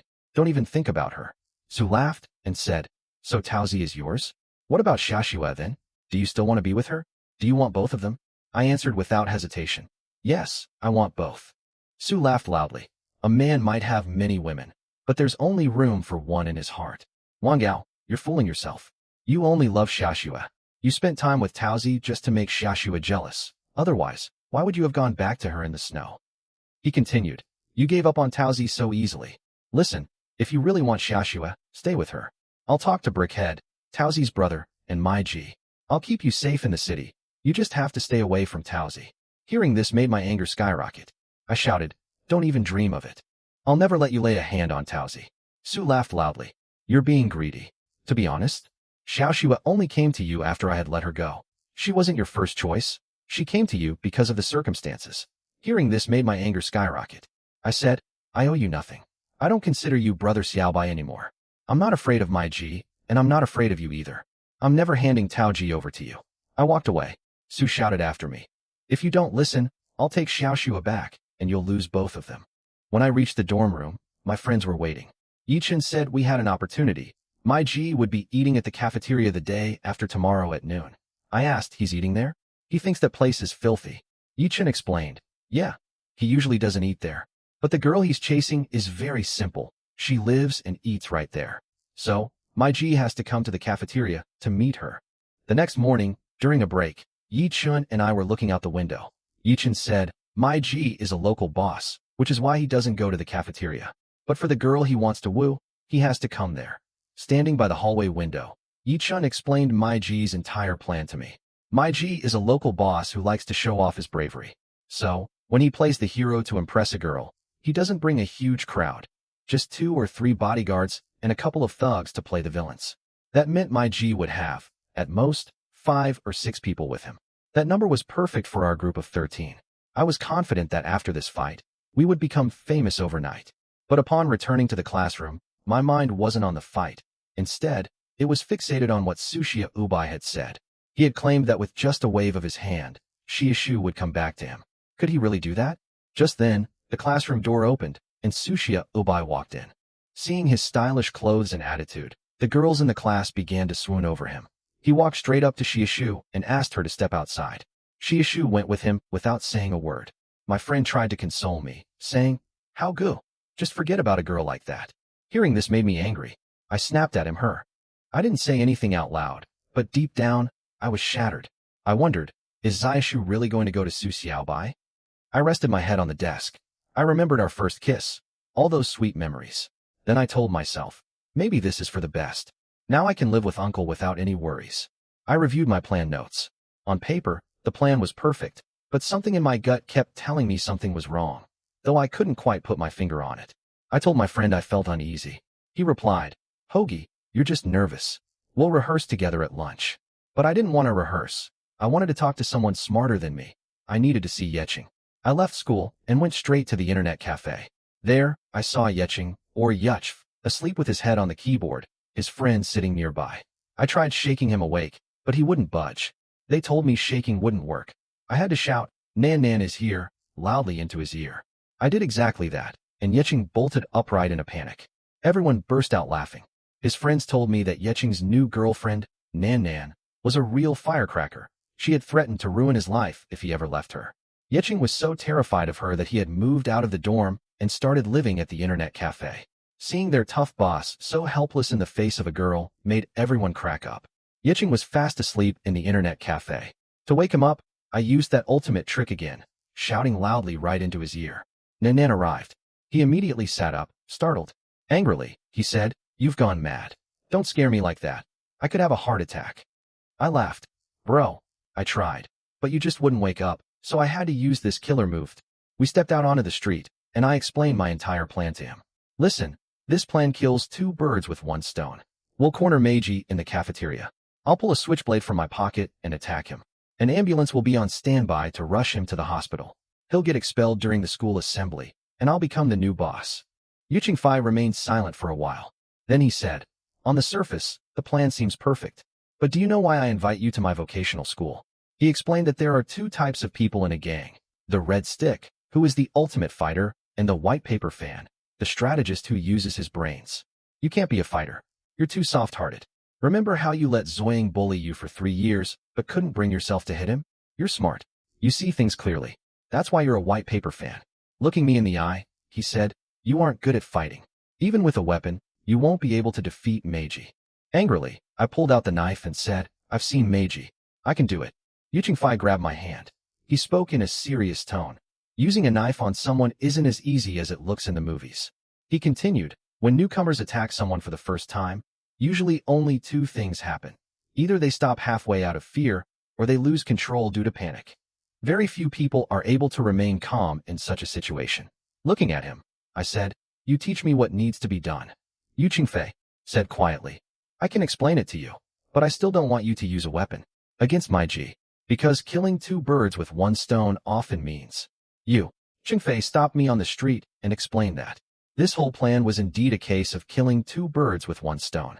The director wants Meiji out of the school, but why did he give me a knife? The outcome of using any weapon can be unpredictable. A school director ought to know this very well. If something went wrong, could he really have saved me? Absolutely not. It clearly looked like a trap. I had sensed something was amiss all along, but I was deliberately turning a blind eye to the truth. The director had given me a weapon that could lead to any number of unpredictable consequences.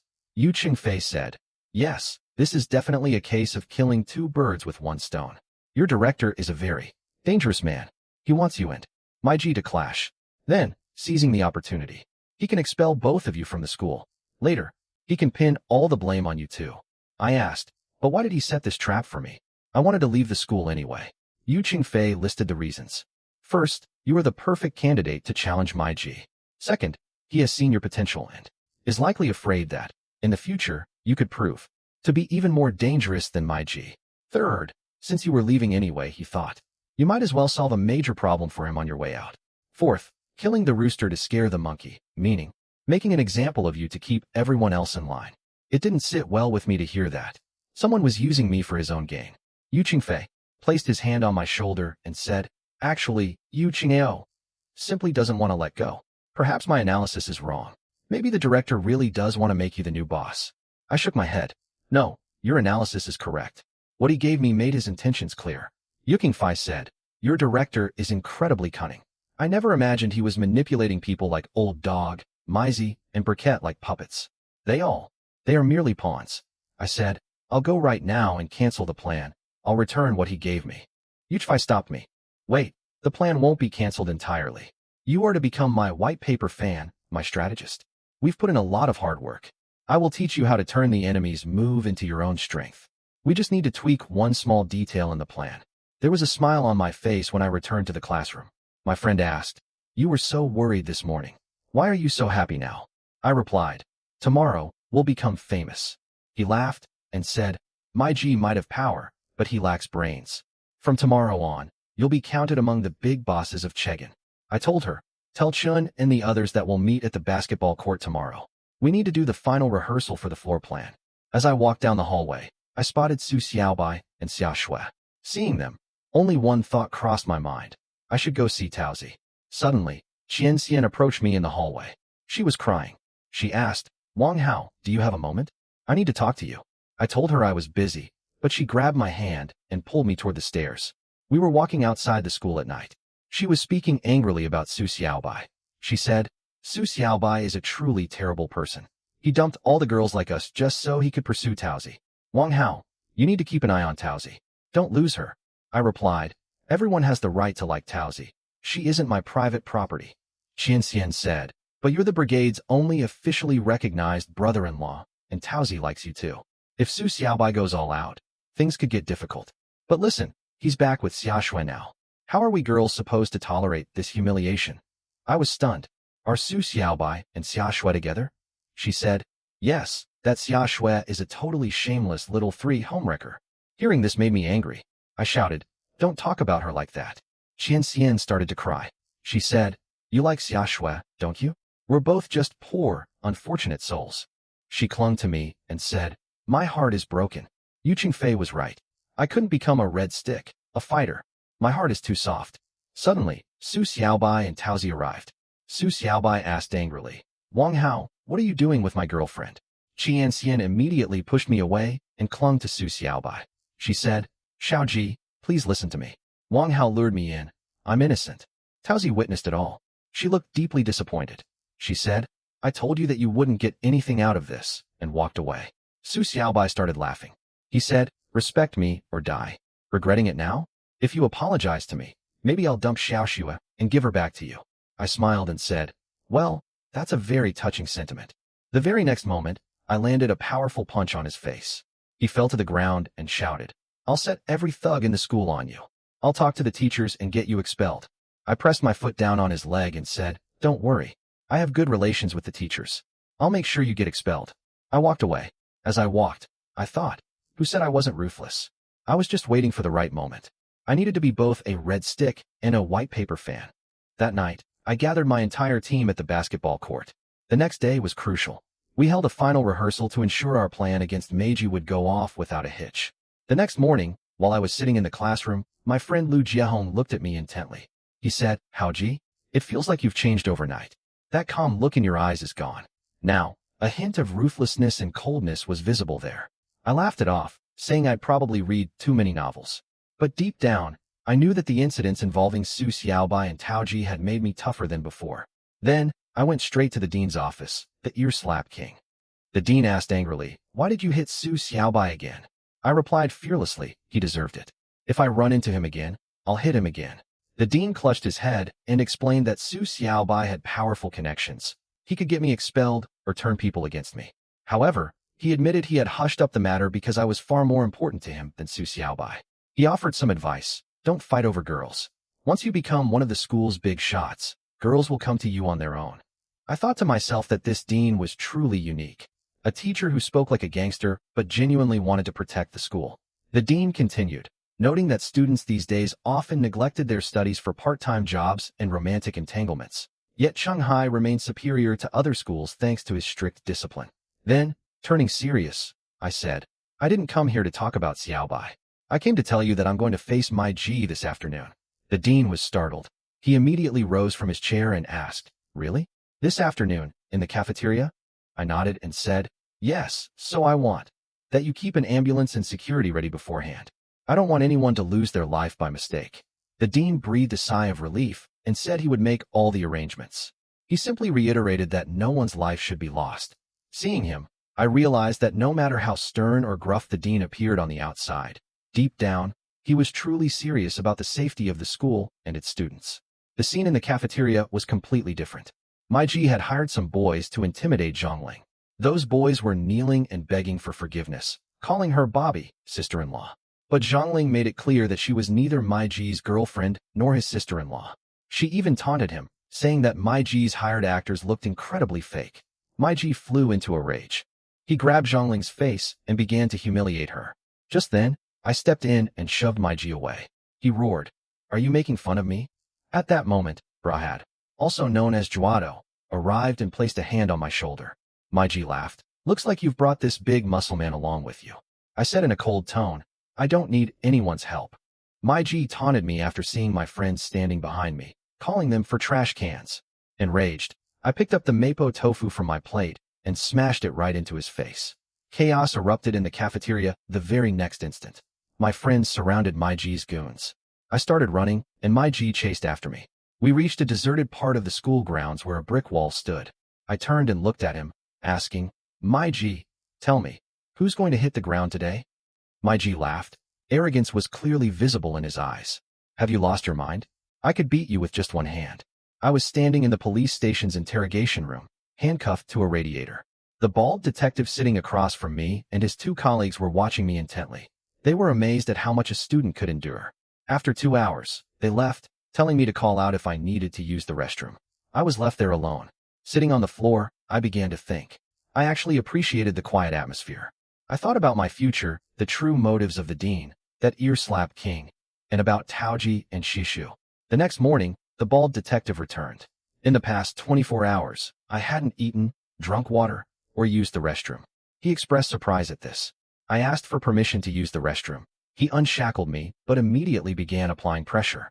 He urged me to confess quickly, saying that once the student I had stabbed regained consciousness, there would be no one left to listen to my side of the story. I asked how magic was doing. The detective replied that if the situation were truly serious, I wouldn't be so relaxed. He handcuffed me back to the radiator. I asked if the dean, the director, had come by. He said the dean was busy expelling both of us from the school. He then mentioned that many students, boys and girls, had been waiting since morning to see me, but couldn't enter because the interrogation was ongoing. He added that if I wanted to see them sooner, I should confess quickly. Hearing this, a smile spread across my face. I felt like people had come just for me. The detective said, "You're quite popular with the girls. I don't understand why girls these days like students like you." I asked, "If I tell you everything, what will happen?" The detective replied, "It depends on the victim's injuries and your record. Your past record is clean, so you might just get a month of detention." He added, "You have to tell us. Your parents and school teachers are coming here this afternoon." He walked away, muttering, "You can't hit these teenagers, and you can't scold them either." In the afternoon, the detective brought my parents in. My mother rushed over, checked the bandage on my head, and asked anxiously, what happened?" I reassured her, "It's nothing, Mom.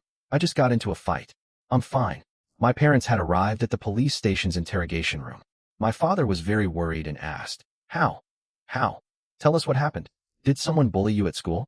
Did you raise your hand out of necessity?" The bald detective sitting across from us said, "This boy is very stubborn. He isn't willing to say anything. He's afraid to take responsibility." He warned my parents that if the situation turned serious, they would have to pay compensation and my future would be ruined. My father said nervously, How barely managed to get admission into Qingnan High School. If he ends up with a criminal record, what will happen to him?" Just then, the school teachers and officials arrived. They were furious. Shouting, they said, "The student used a knife. This is a very serious crime. The school will never forgive this. We should expel him and impose a severe punishment." The detective took me to a separate room. He said, "If you don't tell the truth, we'll assume you aren't cooperating. The punishment will be even harsher." Suddenly, the door opened and a beautiful girl walked in. She addressed the detective as Leg and introduced me as her younger brother. The detective was surprised but left. The girl came over to me and started scolding me. "Why are you so stubborn? What did Yu Changfei tell you? Everyone outside is worried about you." I asked, "Who are you?" She was shocked. "You don't know who I am? I am Yu Changfei's girlfriend." I immediately recognized Nan. "Oh, so you are Saoji's sister-in-law. I'd heard legends about you. You really are beautiful." She playfully pinched my cheek and said, "Call me Saoji. It sounds good, and it intimidates people." I acknowledged it. I had done it on purpose. I was testing whether our dean, the director, would save me. If the school had protected me, perhaps I wouldn't have been expelled. Nan angrily smacked me on the head. "Are you crazy? Yu Qingfei had already cleared everything up. You were trusting a teacher who wants to get you expelled. What a huge mistake you made." I realized I had been wrong. I said, "Saoji, I made a mistake. Please forgive me." In the office, Nan, Yu Qingfei's girlfriend, was scolding me. She was furious that I hadn't revealed the truth sooner. She said, "Do you realize how worried your parents are outside?" I explained the reason for my silence. I was worried about two things. First, what my parents would think if I told the truth, and second, that Yuan Sha would get arrested by the police. Nan shook her head and said, "You crazy boy, do you think Yu Qingfei would let you do this without a plan? We devised this plan specifically so you wouldn't get expelled. Yuan Sha staged the attack in a way that wouldn't seriously injure Meiji. It's just a matter of money. We'll have to pay compensation. Just go and tell the truth. We'll handle the rest." I understood. I went back to the interrogation room. My parents, the teachers, and that bald detective, Legay, were there. The detective said, "All right, now tell us, what happened? Let your parents and teachers hear it too." I started telling the story we had planned. I was eating in the canteen with my friends when I saw Maisie harassing a girl. He had grabbed her by the chin. I couldn't stand for it and went to stop him. Maisie started a fight with me because he was strong. I ran away. I reached the wall behind the canteen, but the path was blocked. Suddenly, a stranger jumped down from the wall. He stabbed Maisie, dropped the knife right there, and fled. "Putting on an act," I said. I was scared. I thought that mysterious boy would kill me too or seek revenge later. That's why I stayed silent out of fear. The detective listened carefully and asked if it was true. I nodded and said, check the knife. It will have that boy's prints on it, not mine. The detective asked everyone to leave the room. Once we were alone, he asked, did Nan tell you to say this? I denied it and said, no, I told the truth. You can investigate. A while later, the detective returned. He confirmed that my fingerprints were not on the knife. He said, you can go. I'll give a statement to the school so you don't get expelled. You're free to go now. Wang Hao, who is on the path to becoming the new boss of his school, walks out of the police station today with a bandage on his head. All his friends, Brickhead, Xiaoxue, and the rest of the gang, were waiting for him. Brickhead immediately asked if everything was okay. Wang Hao reassured everyone that he was fine and the school couldn't expel him. But Xiaoxue stepped forward to show her loyalty. She told Wang Hao that she had spoken to the school. Since Wang Hao had fought to help her, she would lead the entire class in a protest if the school tried to expel him. Wang Hao smiled. He thanked Xiaoxue, but assured her that nothing like that was going to happen. Just then, Wang Hao's father arrived. He saw that all these kids had been standing there since afternoon without eating. He thanked them for looking after Wang Hao and promised to treat them all to a meal. But before they could go to eat, Brickhead called Wang Hao aside. There was something important to discuss. Taoji was standing there too. Taoji explained that she hadn't been angry with him that night. Rather, she had already known that Bai had set a trap. Taoji herself told Wang Hao the whole truth. That night, Bai had come to her and said he had seen Wang Hao out with Yi Qingqing. Taoji felt that since Wang Hao wasn't her boyfriend, it shouldn't matter to her. Yet, deep down, she felt something odd. Wanting to see Wang Hao, she followed Bai. Bai led her straight to a deserted path, where she saw Yi Qingqing crying with her head resting in Wang Hao's lap. But the moment Taoji and Bai arrived, Yi Qingqing's tears vanished. Then, the two of them began a massive charade. Bai angrily demanded to know why Wang Hao was holding his girlfriend, while Yi Qingqing, pretending to cry, claimed that Wang Hao had entrapped her. Hearing this, Wang Hao became furious. However, Taoji calmly remarked that their acting was good. Yet, the entire situation was so illogical that she immediately realized Bai had orchestrated it all just to show her. Wang Hao asked why she had left without saying a word if she had known everything. Taoji explained that she knew Wang Hao wouldn't be able to tolerate it and would end up beating Bai severely. She disliked violence and didn't want Wang Hao to lose control of his temper because of her. That was why she had left. She had thought that the next day, Wang Hao would come himself. He would explain everything. But when Wang Hao didn't show up, she sent Brickhead. Brickhead jokingly remarked that since the two of them were like a married couple, he went to the cafeteria to break up the fight. However, upon arriving, he saw that Wang Hao was on the verge of fighting Meiji. Taozi, clearing throat sound, felt embarrassed and scolded her brother for talking such nonsense. But now that the misunderstanding has been cleared up, Wang Hao still has a plan to defeat Meiji. And Bai's antics show that he won't sit idly by anymore. Brickhead's anger hadn't subsided yet. Glaring at Wang Hao, he said, Wang Hao, you're going to regret this deeply. You have no idea how many guys I've gotten rid of over the years who wanted to date my sister. You're truly lucky to have this chance. But just then, Taozi stepped in. She mentioned that when the police took Wang Hao away yesterday, she and Brickhead had witnessed how Xiaoxue helped him. She said, Wang Hao, Xiaoxue's love for you runs very deep. You shouldn't treat her badly. That's why I've decided to step aside. Wang Hao was stunned. Taozi continued, you don't need to feel guilty. I've spoken to my brother. He won't bother you anymore. Just be happy with Xiaoxue. Then, Taozi made one final request. Wang Hao, could you hug me just once? Just this once? After that, my heart will be at peace, and I won't have any regrets. Wang Hao hugged him without a second thought. It was an emotional goodbye. But as soon as the hug ended, Brickhead pulled Wang Hao aside and said, come with me. I need to have a private word with you. Once they had moved a short distance away, Brickhead suddenly punched Wang Hao hard in the stomach. Wang Hao doubled over in pain. Brickhead said angrily, listen, I haven't actually forgiven you. You and Taozi have already gone through the wedding rituals. You're effectively husband and wife. I'm warning you. End things with Xiaoxue immediately, or else I'll never let you off the hook. And by the way, don't tell Taozi that I threatened you. The scene shifts to the dinner table. Wang Hao's parents, his friends, and Xiaoxue are all eating together. Wang Hao's father is having a drink and joking about how the kids must surely be drinking in secret. The atmosphere is relaxed. Just then, Chun, who was a bit flushed, perhaps from the alcohol, made a major blunder. He asked Wang Hao's mother, Auntie, do you know that Xiaoxue is Wang Hao's girlfriend? Silence fell over the table. Both Wang Hao and Xiaoxue were shocked. Shin realized what he had said and immediately started explaining, clasping his hands apologetically. No, no, Ani, I was lying. Please don't believe it. Wang Hao and Xiaoxue aren't dating. I was just spouting nonsense.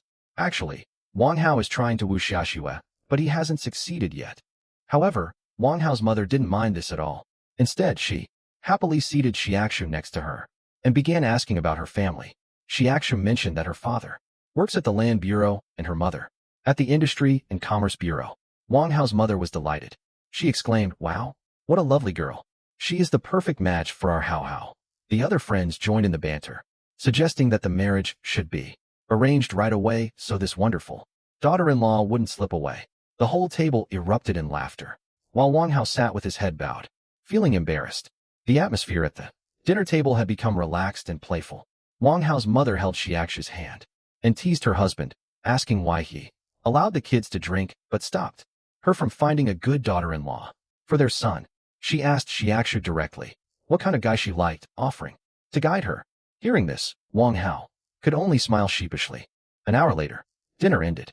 Wang Hao's father was completely drunk and staggering. When it came time to pay the bill, he insisted on settling it himself in his drunken state, stopping Wang Hao from doing so. As the group left the restaurant, his father warned everyone to stay clear of teachers while intoxicated. However, Wang Hao's mother pulled him aside. She openly remarked that Xiaoxue was truly a wonderful girl. She noted that Xiaoxue's grades were far better than Wang Hao's and that both her parents were government officials. She explains to Wang Hao that he should seize this opportunity, as the right wife could set his life on the right track. Wang Hao finds this conversation a bit awkward. He hushes his mother and sends her off to look after his heavily intoxicated father. Once everyone is left in a taxi, Wang Hao and Xiaoxue are left alone to walk along the street. Wang Hao apologizes for his mother's remarks, noting that she has become somewhat materialistic. However, Xiaoxue smiles and says she actually likes Wang Hao's mother very much, wishing her own mother were just as open-minded. Hearing this, Wang Hao's heart softens, and he gently takes Xiaoxue's hand. But just then, she stops. Her mood suddenly turns serious. She tells Wang Hao not to believe the rumors, clearly stating that she had rejected Su Xiaobai. She had realized she didn't love Su Xiaobai. Even if he hadn't dumped her earlier, she would have broken up with him anyway because, by then, she had already started liking Wang Hao. Xiaoxue also admits to her own flaws, acknowledging that she has a bit of a difficult temperament and gets angry over trivial things. However, all she really wanted was for Wang Hao to soothe her. She loves the feeling of being pampered and cherished. She begins to cry, asking why Wang Hao cannot give her that kind of love. Wang Hao is overcome with emotion and finally reveals his secret. She explained that when she was with Su Xiaobai, it hadn't mattered to her that he had other girlfriends, because she hadn't loved him. But when a person truly loves someone, they want to make that person entirely their own. They cannot bear to share them with anyone else. Finally, she said, "Wang Hao, I love you. That's why I can't tolerate the fact that you love someone else too. We should part ways for now. Once you figure out who your heart beats for, me or Tao Ji, then come to one of us. I hope it's me. I want you to look me in the eye and tell me that you love only me." The next morning, Wang Hao was on his way to school, but Xiaoxue's question kept playing on his mind. Who do I actually love? He was confused and had no answer. Upon reaching the classroom, he saw that his desk was missing. A classmate told him the homeroom teacher had it removed because Wang Hao was about to be expelled. Wang Hao angrily retorted, "I haven't been expelled yet." He immediately called out to his friends, Gongming, Limu, Luhong, and Ouyang Zhaohao, and told them to bring the teacher's desk down. To everyone's astonishment, the friends lifted the heavy teacher's desk and placed it in the middle of the classroom. Wang Hao sat on it fearlessly. Just then, the teacher entered and turned red with rage at the sight. Shouting, he said, "Wang Hao, you've become far too arrogant. I already told you that you should go home." Wang Hao smiled and issued a challenge. "Sir, until the official notice arrives, I am still a student at this school. Why did you remove my chair? Let's make a bet. If I get expelled, I'll crawl out of the school on the ground. But if I don't, that teacher's desk will become my desk forever." The entire class fell silent. Wang Hao asked everyone, "Do you accept this wager? Do you dare?" Teacher Ji's anger had no effect on Wang Hao. He called out to his friends, Gongming, Limu, Liuzhong, and Ouyang Jiahao, and told them to put the teacher's desk back in its original spot. Then, Wang Hao walked out of the classroom fearlessly and headed straight for the director's office. The director was sitting in his cabin when Wang Hao entered. Without a moment's hesitation, Wang Hao sprawled out on the sofa, took out a cigarette, and lit it. The director said in astonishment, You're here. I was thinking that after seeing all this, you'd be expelled. I have to hand it to you for your guts. The director asked, What do you intend to do next? Exhaling a cloud of smoke, Wang Hao said, Now that things have come this far, I'm thinking of going with the flow. I'll take over as the school's new boss in Maisy's place. The director's face turned stern. He warned, But stay within your limits. I won't help you with the succubi matter anymore. Walk the straight and narrow path at school, or else I won't hesitate to expel you. Wang Hao smiled. Expelling me isn't that easy anymore, just like it was hard to get rid of Maizy. Hearing this, the director slammed his hand on the table and stood up in anger. Wang Hao, don't get too cocky. I'm telling you for your own good to stay in line. If you cross the line, I'll do everything in my power to kick you out of the school. Wang Hao calmly stubbed out his cigarette in the ashtray and said, Well, since it's come to this, there's nothing left to say. He got up and left. After leaving the school, Wang Hao went straight to an internet cafe. As soon as he walked in, all the students sitting there looked at him. Whispers broke out. Is that the same Wang Hao? The guy who stabbed Maizy? He looks so scrawny. Can he really become the new boss? He's nothing like I imagined. Wang Hao walked in and noticed there wasn't much of a crowd around him. For a boss to have so few people around, it was a bit low profile, he thought. A few people greeted him. Hao Ji is here. Congrats on becoming the boss. Wang Hao walked further into the cafe, where neon lights were glowing. There, a girl was at a computer, was playing a game. Wang Hao addressed her as Saoji, sister-in-law. Smiling, the girl said, Hao Ji, you're here. Just then, Wang Hao noticed Yuga lying on the floor beneath the girl's chair. When Wang Hao called out to him, Yuga opened his eyes and said, Hao Ji, I'm right here. Yuga said to the girl, Baby, please get up. My brother Hao Ji is here. I need to talk to him. The girl said irritably, Oh, so now you're acting all sweet? When I arrived here, you were in such a deep sleep. I called out to you so many times, but you didn't wake up. I even sat on top of you, yet it didn't make a difference to you. Yuga was astonished. You've been here since the afternoon, 6 hours?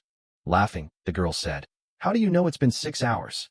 You woke up 2 hours ago and pretended, asking, Oh baby, when did you arrive? Your sense of time is amazing. The scene inside the internet cafe was quite different. Nan Nan, who was furious, was scolding Yu Qingfei, who was lying back in his gaming chair. Nan Nan said angrily, I went to the police station to save you, and here you are playing games. I called out to you so much, but you kept pretending to be asleep for 3 hours. Yu Qingfei smiled and said, I was afraid you'd get angry. Nan Nan pushed him and said, You're still acting. I know you woke up 2 hours ago. Wang Hao interjected, Yuga, can we go outside and talk? Nan Nan initially refused but agreed at Wang Hao's request. She said, All right, but be careful. If you don't bring Yunfei back, I won't spare either of you. As Nan Nan rose from the chair, Yunfei said, Baby, it doesn't hurt when you sit on me. In fact, it makes me happy. You're as light as a feather. Nan Nan smiled but said, I know you're lying. Just don't run away from me. I want to be with you. I don't want to be a burden. Yu Qingfei promised her he wouldn't, and then stepped outside with Wang Hao. The two sat by the roadside, smoking. Wang Hao asked, Brother Yu, why do you suddenly want to go to Dingguan town? Exhaling a cloud of smoke, Yu Qingfei said, Did you see Nan Nan? We should stay away from her. Wang Hao was taken aback. Why? She's a good girl, beautiful too. And she has a great personality. Yu Qingfei laughed. She is good, but you haven't been in a relationship with her. She's so clingy that she follows me even into the bathroom. I'm a free spirit. For a man like me, the burden of having a girlfriend is too much. In the world of Jianghu, who goes around with a girlfriend? Wang Hao said, You're crazy. She loves you. Yu Qingfei turned serious. Nan Nan is a good girl, but she isn't right for me. Our families aren't a match. You know how poor I am. But Nan Nan's father is the deputy mayor of Beiwan City. There is a huge gap between us. If we stay together, we have no future. Yuga told Wang Hao more about Nan Nan. He said that Nan Nan is notorious at vocational school for her temper. Like a little firecracker. She is incredibly fiery and picks fights over the slightest thing. And because her father is the city's deputy mayor, she is somewhat arrogant and has a bad attitude. But Yuga explained that this wasn't the biggest issue. The real problem was that Nan Nan is incredibly clingy. She follows him wherever he goes. No matter how hard he tries to hide, Nan Nan always manages to find him, even if she has to dig up the ground to do it. Wang Hao asked, If you don't like her, why are you with her? Yuga took a deep breath and recounted the story from the past. He explained that back when they were first forming their group, He had thought that by defeating the top boss of the vocational school, he would build a reputation for himself. However, the atmosphere at a vocational school is different. Fights there are serious, and weapons are often used. Since they were new to Baiyuan and lacked backing, they needed a strong support system. That is why Yuga targeted Nan Nan. Nan Nan was a powerful figure at the vocational school. No one dared to mess with her. Yuga wooed her to secure the protection they needed. This led to the major fight that became famous across 3 schools. After the fight, it was Nan Nan who saved them from both the school authorities and the police. Thanks to her connections, his brothers gained a reputation. Wang Hao now realized that Yuga and Nan Nan had a long-standing relationship. Yuga explained that they constantly broke up and made up. They would inevitably fight at least once a week. That is why his friends would joke that Yuga had found a new girlfriend, only for the two of them to get back together shortly after. Wang Hao told Yuga he shouldn't leave Nan Nan, given how much she had helped him. Yuga agreed. He admitted that Nan Nan was sexy and that being with her boosted his status. He acknowledged that his intentions hadn't been entirely pure at the start, but he had genuinely wanted to be with her later on. Now, however, he was troubled because Nan Nan's behavior had become unreasonable. Her temper and stubbornness were spiraling out of control. Wang Hao remarked that everyone has flaws, but Yuga insisted that Nan Nan didn't just have flaws, she had a fundamental defect. He gave an example. They are in different classes, so Nan Nan often comes to visit him. Once, when she arrived, she saw Yuga laughing and chatting with another girl. Without saying a word, Nan Nan angrily hurled an entire desk, laden with books, at that girl. He says that to avoid her, he usually hides in an internet cafe or the dormitory. But this afternoon, as soon as he saw Nan Nan, he immediately lay down and pretended to be asleep. Nan Nan didn't let him off the hook, though. She sat right on top of him and refused to budge.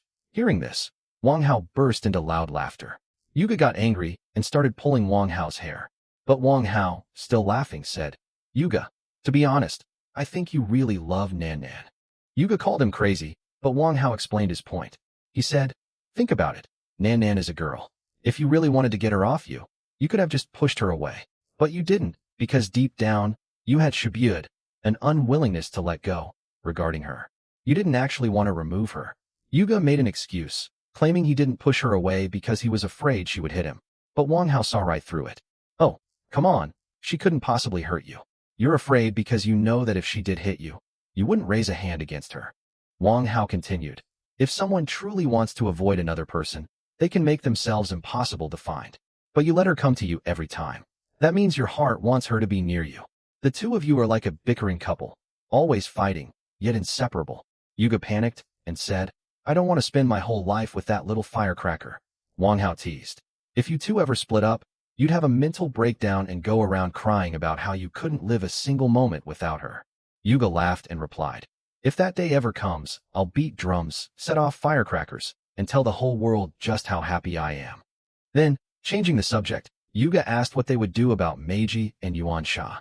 He explained that Yuan Sha was lying low for a few days until the commotion died down, and that he was counting on Nan Nan to look after Meiji because she had powerful connections. She knew many Guan Erdai, children of officials, and Fu Erdai, children of wealthy families. Her social circle was vast, so handling Meiji wouldn't be difficult for her. Wang Hao said happily, "That's great. Nan Nan is wonderful. I really ought to thank her." Just then, Nan snuck up from behind and grabbed Wang Hao by the ear. He angrily said, "Call me Saoji, that is, Bobby's sister-in-law. How many times have I told you?" Yuga was surprised and asked, "When did you come out?" Nan Nan smiled and said, "When you were talking about playing the drums and setting off firecrackers. Tell me, what is this happy news you haven't shared with me?" Yuga said excitedly, "I'm thinking that on our wedding day, I'll play the drums, set off firecrackers, and arrive with a long convoy of cars to pick you up." Nan Nan said happily, "Really, husband? You've promised. You simply have to marry me now." Yuga replied, "Absolutely. Would you even dare to marry anyone else?" Nan Nan laughed and said, "I won't. But you shouldn't lay a hand on anyone else either." Just then, Nan Nan pulled Wang Hao's ear and said, "Call me Saoji, asterisk Bobby Star. How many times have I told you?" Wang Hao cried out in pain. "Nan Nanji, let go of my ear." Nan Nan asked angrily, "Do you want to go to Thailand?" Wang Hao explained, "No. I feel that saying Nan Nanji shows more closeness. And if you are my sister, then if Yuji bothers you, I can openly stand up for you." Nan Nan liked that idea. She said, "That's right. Good brother. You should take my side. If Yuga bullies me, you'll have to fight for me." Wang Hao immediately agreed. No problem. If he even touches you, I won't let him off easy. Yuga laughed and said, Great, Haozi, you've betrayed me. You too are ungrateful. Then, all three of them laughed. Yuga said, Let's go eat, and pointed to a noodle shop across the street. Nan asked nervously, Is the food there actually edible? What's it like? Yuga replied, If we're eating right here. Saying this, he hoisted Nan onto his back. Nan shouted, Yuga, is your skin itching for trouble again? Do you want to get a taste of my pinching hand? They arrived at the noodle shop. The table was dirty. Nan wiped it with a tissue and said, Can we really eat here? Let me take you somewhere else. Hygiene is very important. Yuga teased, There goes the princess syndrome again. Two grown men whispering to each other. Aren't you ashamed? Yuga called out to the owner, Boss, give me 15 bowls of hui noodles. We'll eat 3 here and pack the rest. Don't put green onions or cilantro in one of the bowls, and don't make it too oily. When the food arrived, it contained green onions and cilantro. Nan said angrily, I told you not to add green onions or cilantro, didn't I? And why is it so oily? Do you realize I could wreck this shop right now? The chef came out and said, You could wreck the shop, but the recipe for hui noodles cannot be changed. If I did that, my signature dish would be ruined. Yuga stopped Nan and said, Wait, he's absolutely right.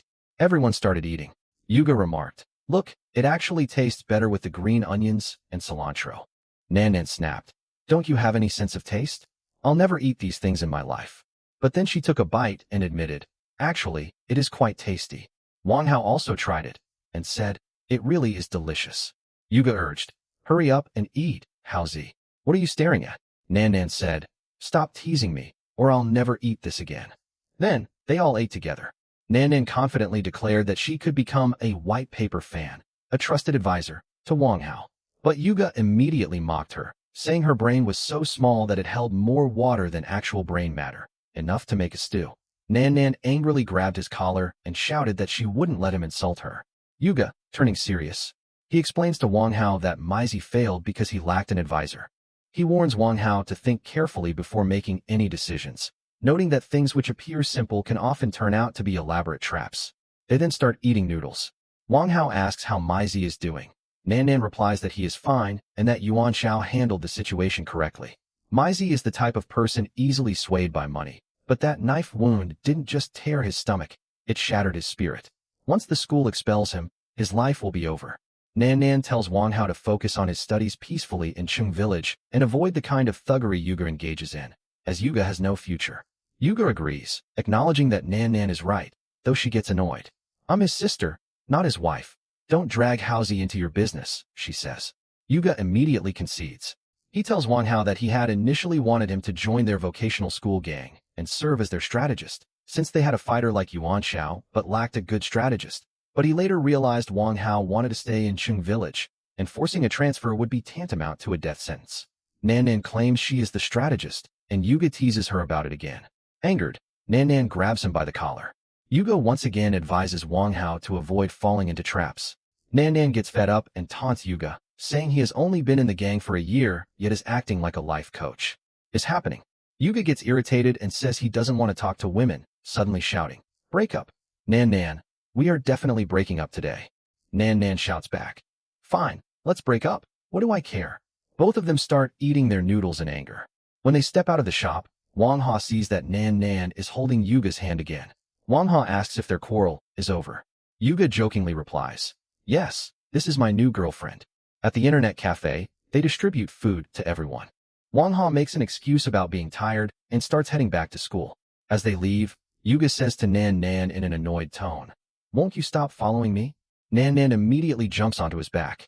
No, I'm afraid you'll run away again. While carrying Nan on his back along the street, Yuga gives Wang Hao an important warning.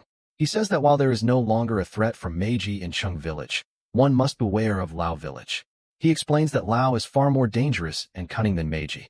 He advises Wang Hao to try and avoid any confrontation with him, as Wang Hao's strength is nothing compared to his. He cites the example of Mei Xiang, who sought help from Jian instead of coming to Chung Village herself, because she feared she wouldn't make it out alive. He wouldn't be able to return. Yuga assured Wang Hao that he trusted him, knowing he wouldn't pick a fight with anyone without a valid reason. Wang Hao simply said, okay, but the name of a new and dangerous enemy was already playing on his mind. Yuga was carrying Nan Nan on his back as they walked along the road, with Wang Hao walking alongside them. Nan Nan was playfully singing a children's song, like Zhu Beiji carrying his wife on his back while crossing mountains. Yuga advised Wang Hao to build a good relationship with Su Xiaobai, noting that the vocational school students respected him and that this connection could prove advantageous. Wang Hao watched them leave and, with a smile, called Yuga a rascal. Wang Hao returned to his dorm room, number 301. His friends, who looked just like the four heavenly kings, were sitting there. They were deeply worried, fearing that the homely gang might have kidnapped Wang Hao. Wang Hao reassured them that he was perfectly fine and that Meiji was finished. Meiji could no longer do anything against him. The next morning, Wang Hao lay on his bunk bed, deep in thought. He considered how Zhan and the others would manage the situation by sticking to their fabricated story.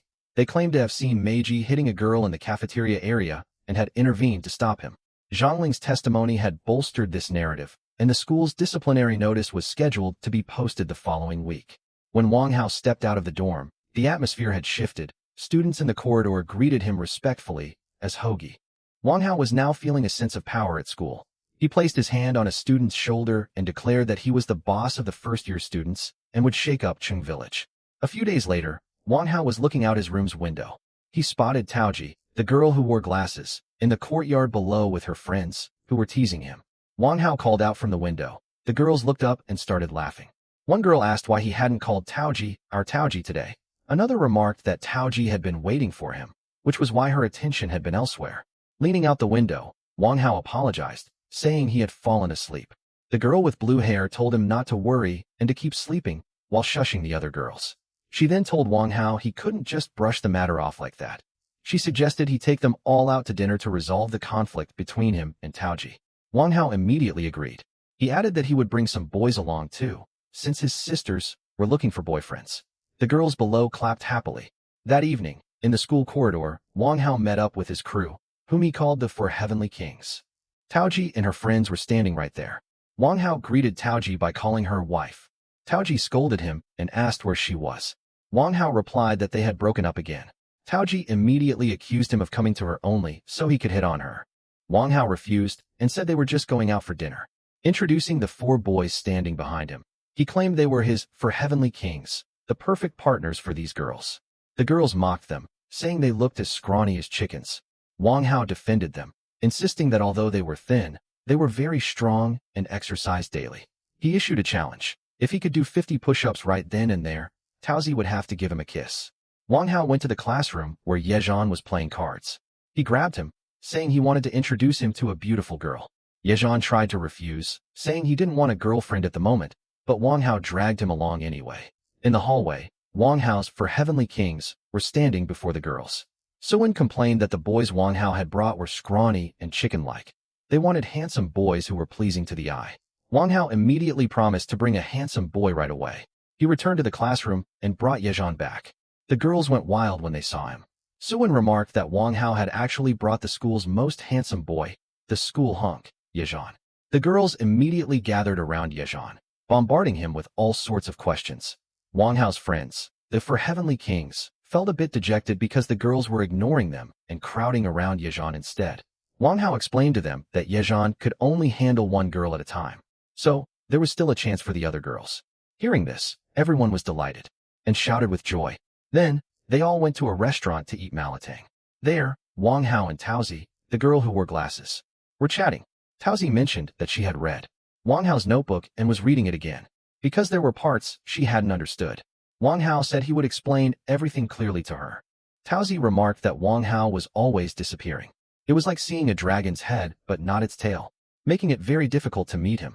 While selecting their food, Taozi said she was on a diet and wouldn't eat meat. Wang Hao urged her to eat meat, pointing out that she was already very thin, but Taozi still refused. At the counter, Wang Hao started to take out his wallet, but Taozi handed him the money instead. She said that her expenses at school were very low, so she would provide the money this time. Hearing this, Wang Hao smiled and affectionately stroked her head. As Uncle accepted the money, he asked what it was for. Wang Hao smiled and explained that he and Gongning had pooled the funds to treat everyone. They had collected 20 Indian rupees from each person and were now settling the accounts. Next, we see the entire group sitting around a large round table, enjoying a hot pot meal. The atmosphere is cheerful, and everyone is eating happily. After dinner, as they stepped outside, Wang Hao was astonished to see Zhan and Suin walking close together, hand in hand. Surprised, Wang Hao remarked, "You two are fast, becoming a couple so quickly." Suin laughed and said, "Everyone is busy, so there's no point in wasting time." Later that night, Wang Hao and Uncle were walking alone along the street. Gathering his courage, Uncle asked Wang Hao, "Have you decided whether you will live with me?" Wang Hao paused for a moment. He held Taoji's hand and said, "Taoji, I'm being upfront with you. I love you. It's impossible for a girl like you not to be liked by anyone, but I'm still not clear on who truly holds the real place in my heart." He said he would make a final decision only after thinking it through carefully. Taoji, showing maturity, replied, "No problem. I can wait for you." A few days later, Yejian and Subhan were strolling in the park. Subhan was complaining about how bored she had been without Yejian. Wang Hao and Taoji were there too. Subhan teasingly asked Wang Hao when he was going to make things unofficial with Taoji. The next morning, Wang Hao was asleep in his dorm room when he heard noise from below, shouts of "How, how, how, how." Wang Hao peeked out the window and saw Yejian and the other friends standing below. They shouted up to tell him that Meiji had been expelled from school. Wang Hao had received a major demerit, as had Hongli, while Yejian and the others had only received a warning. The school praised their bravery in stopping wrongdoing but disapproved of their use of violence. Hearing this, Wang Hao laughed happily and ran downstairs. All the students were gathered near the school notice board. The notice read, "Meiji, expelled.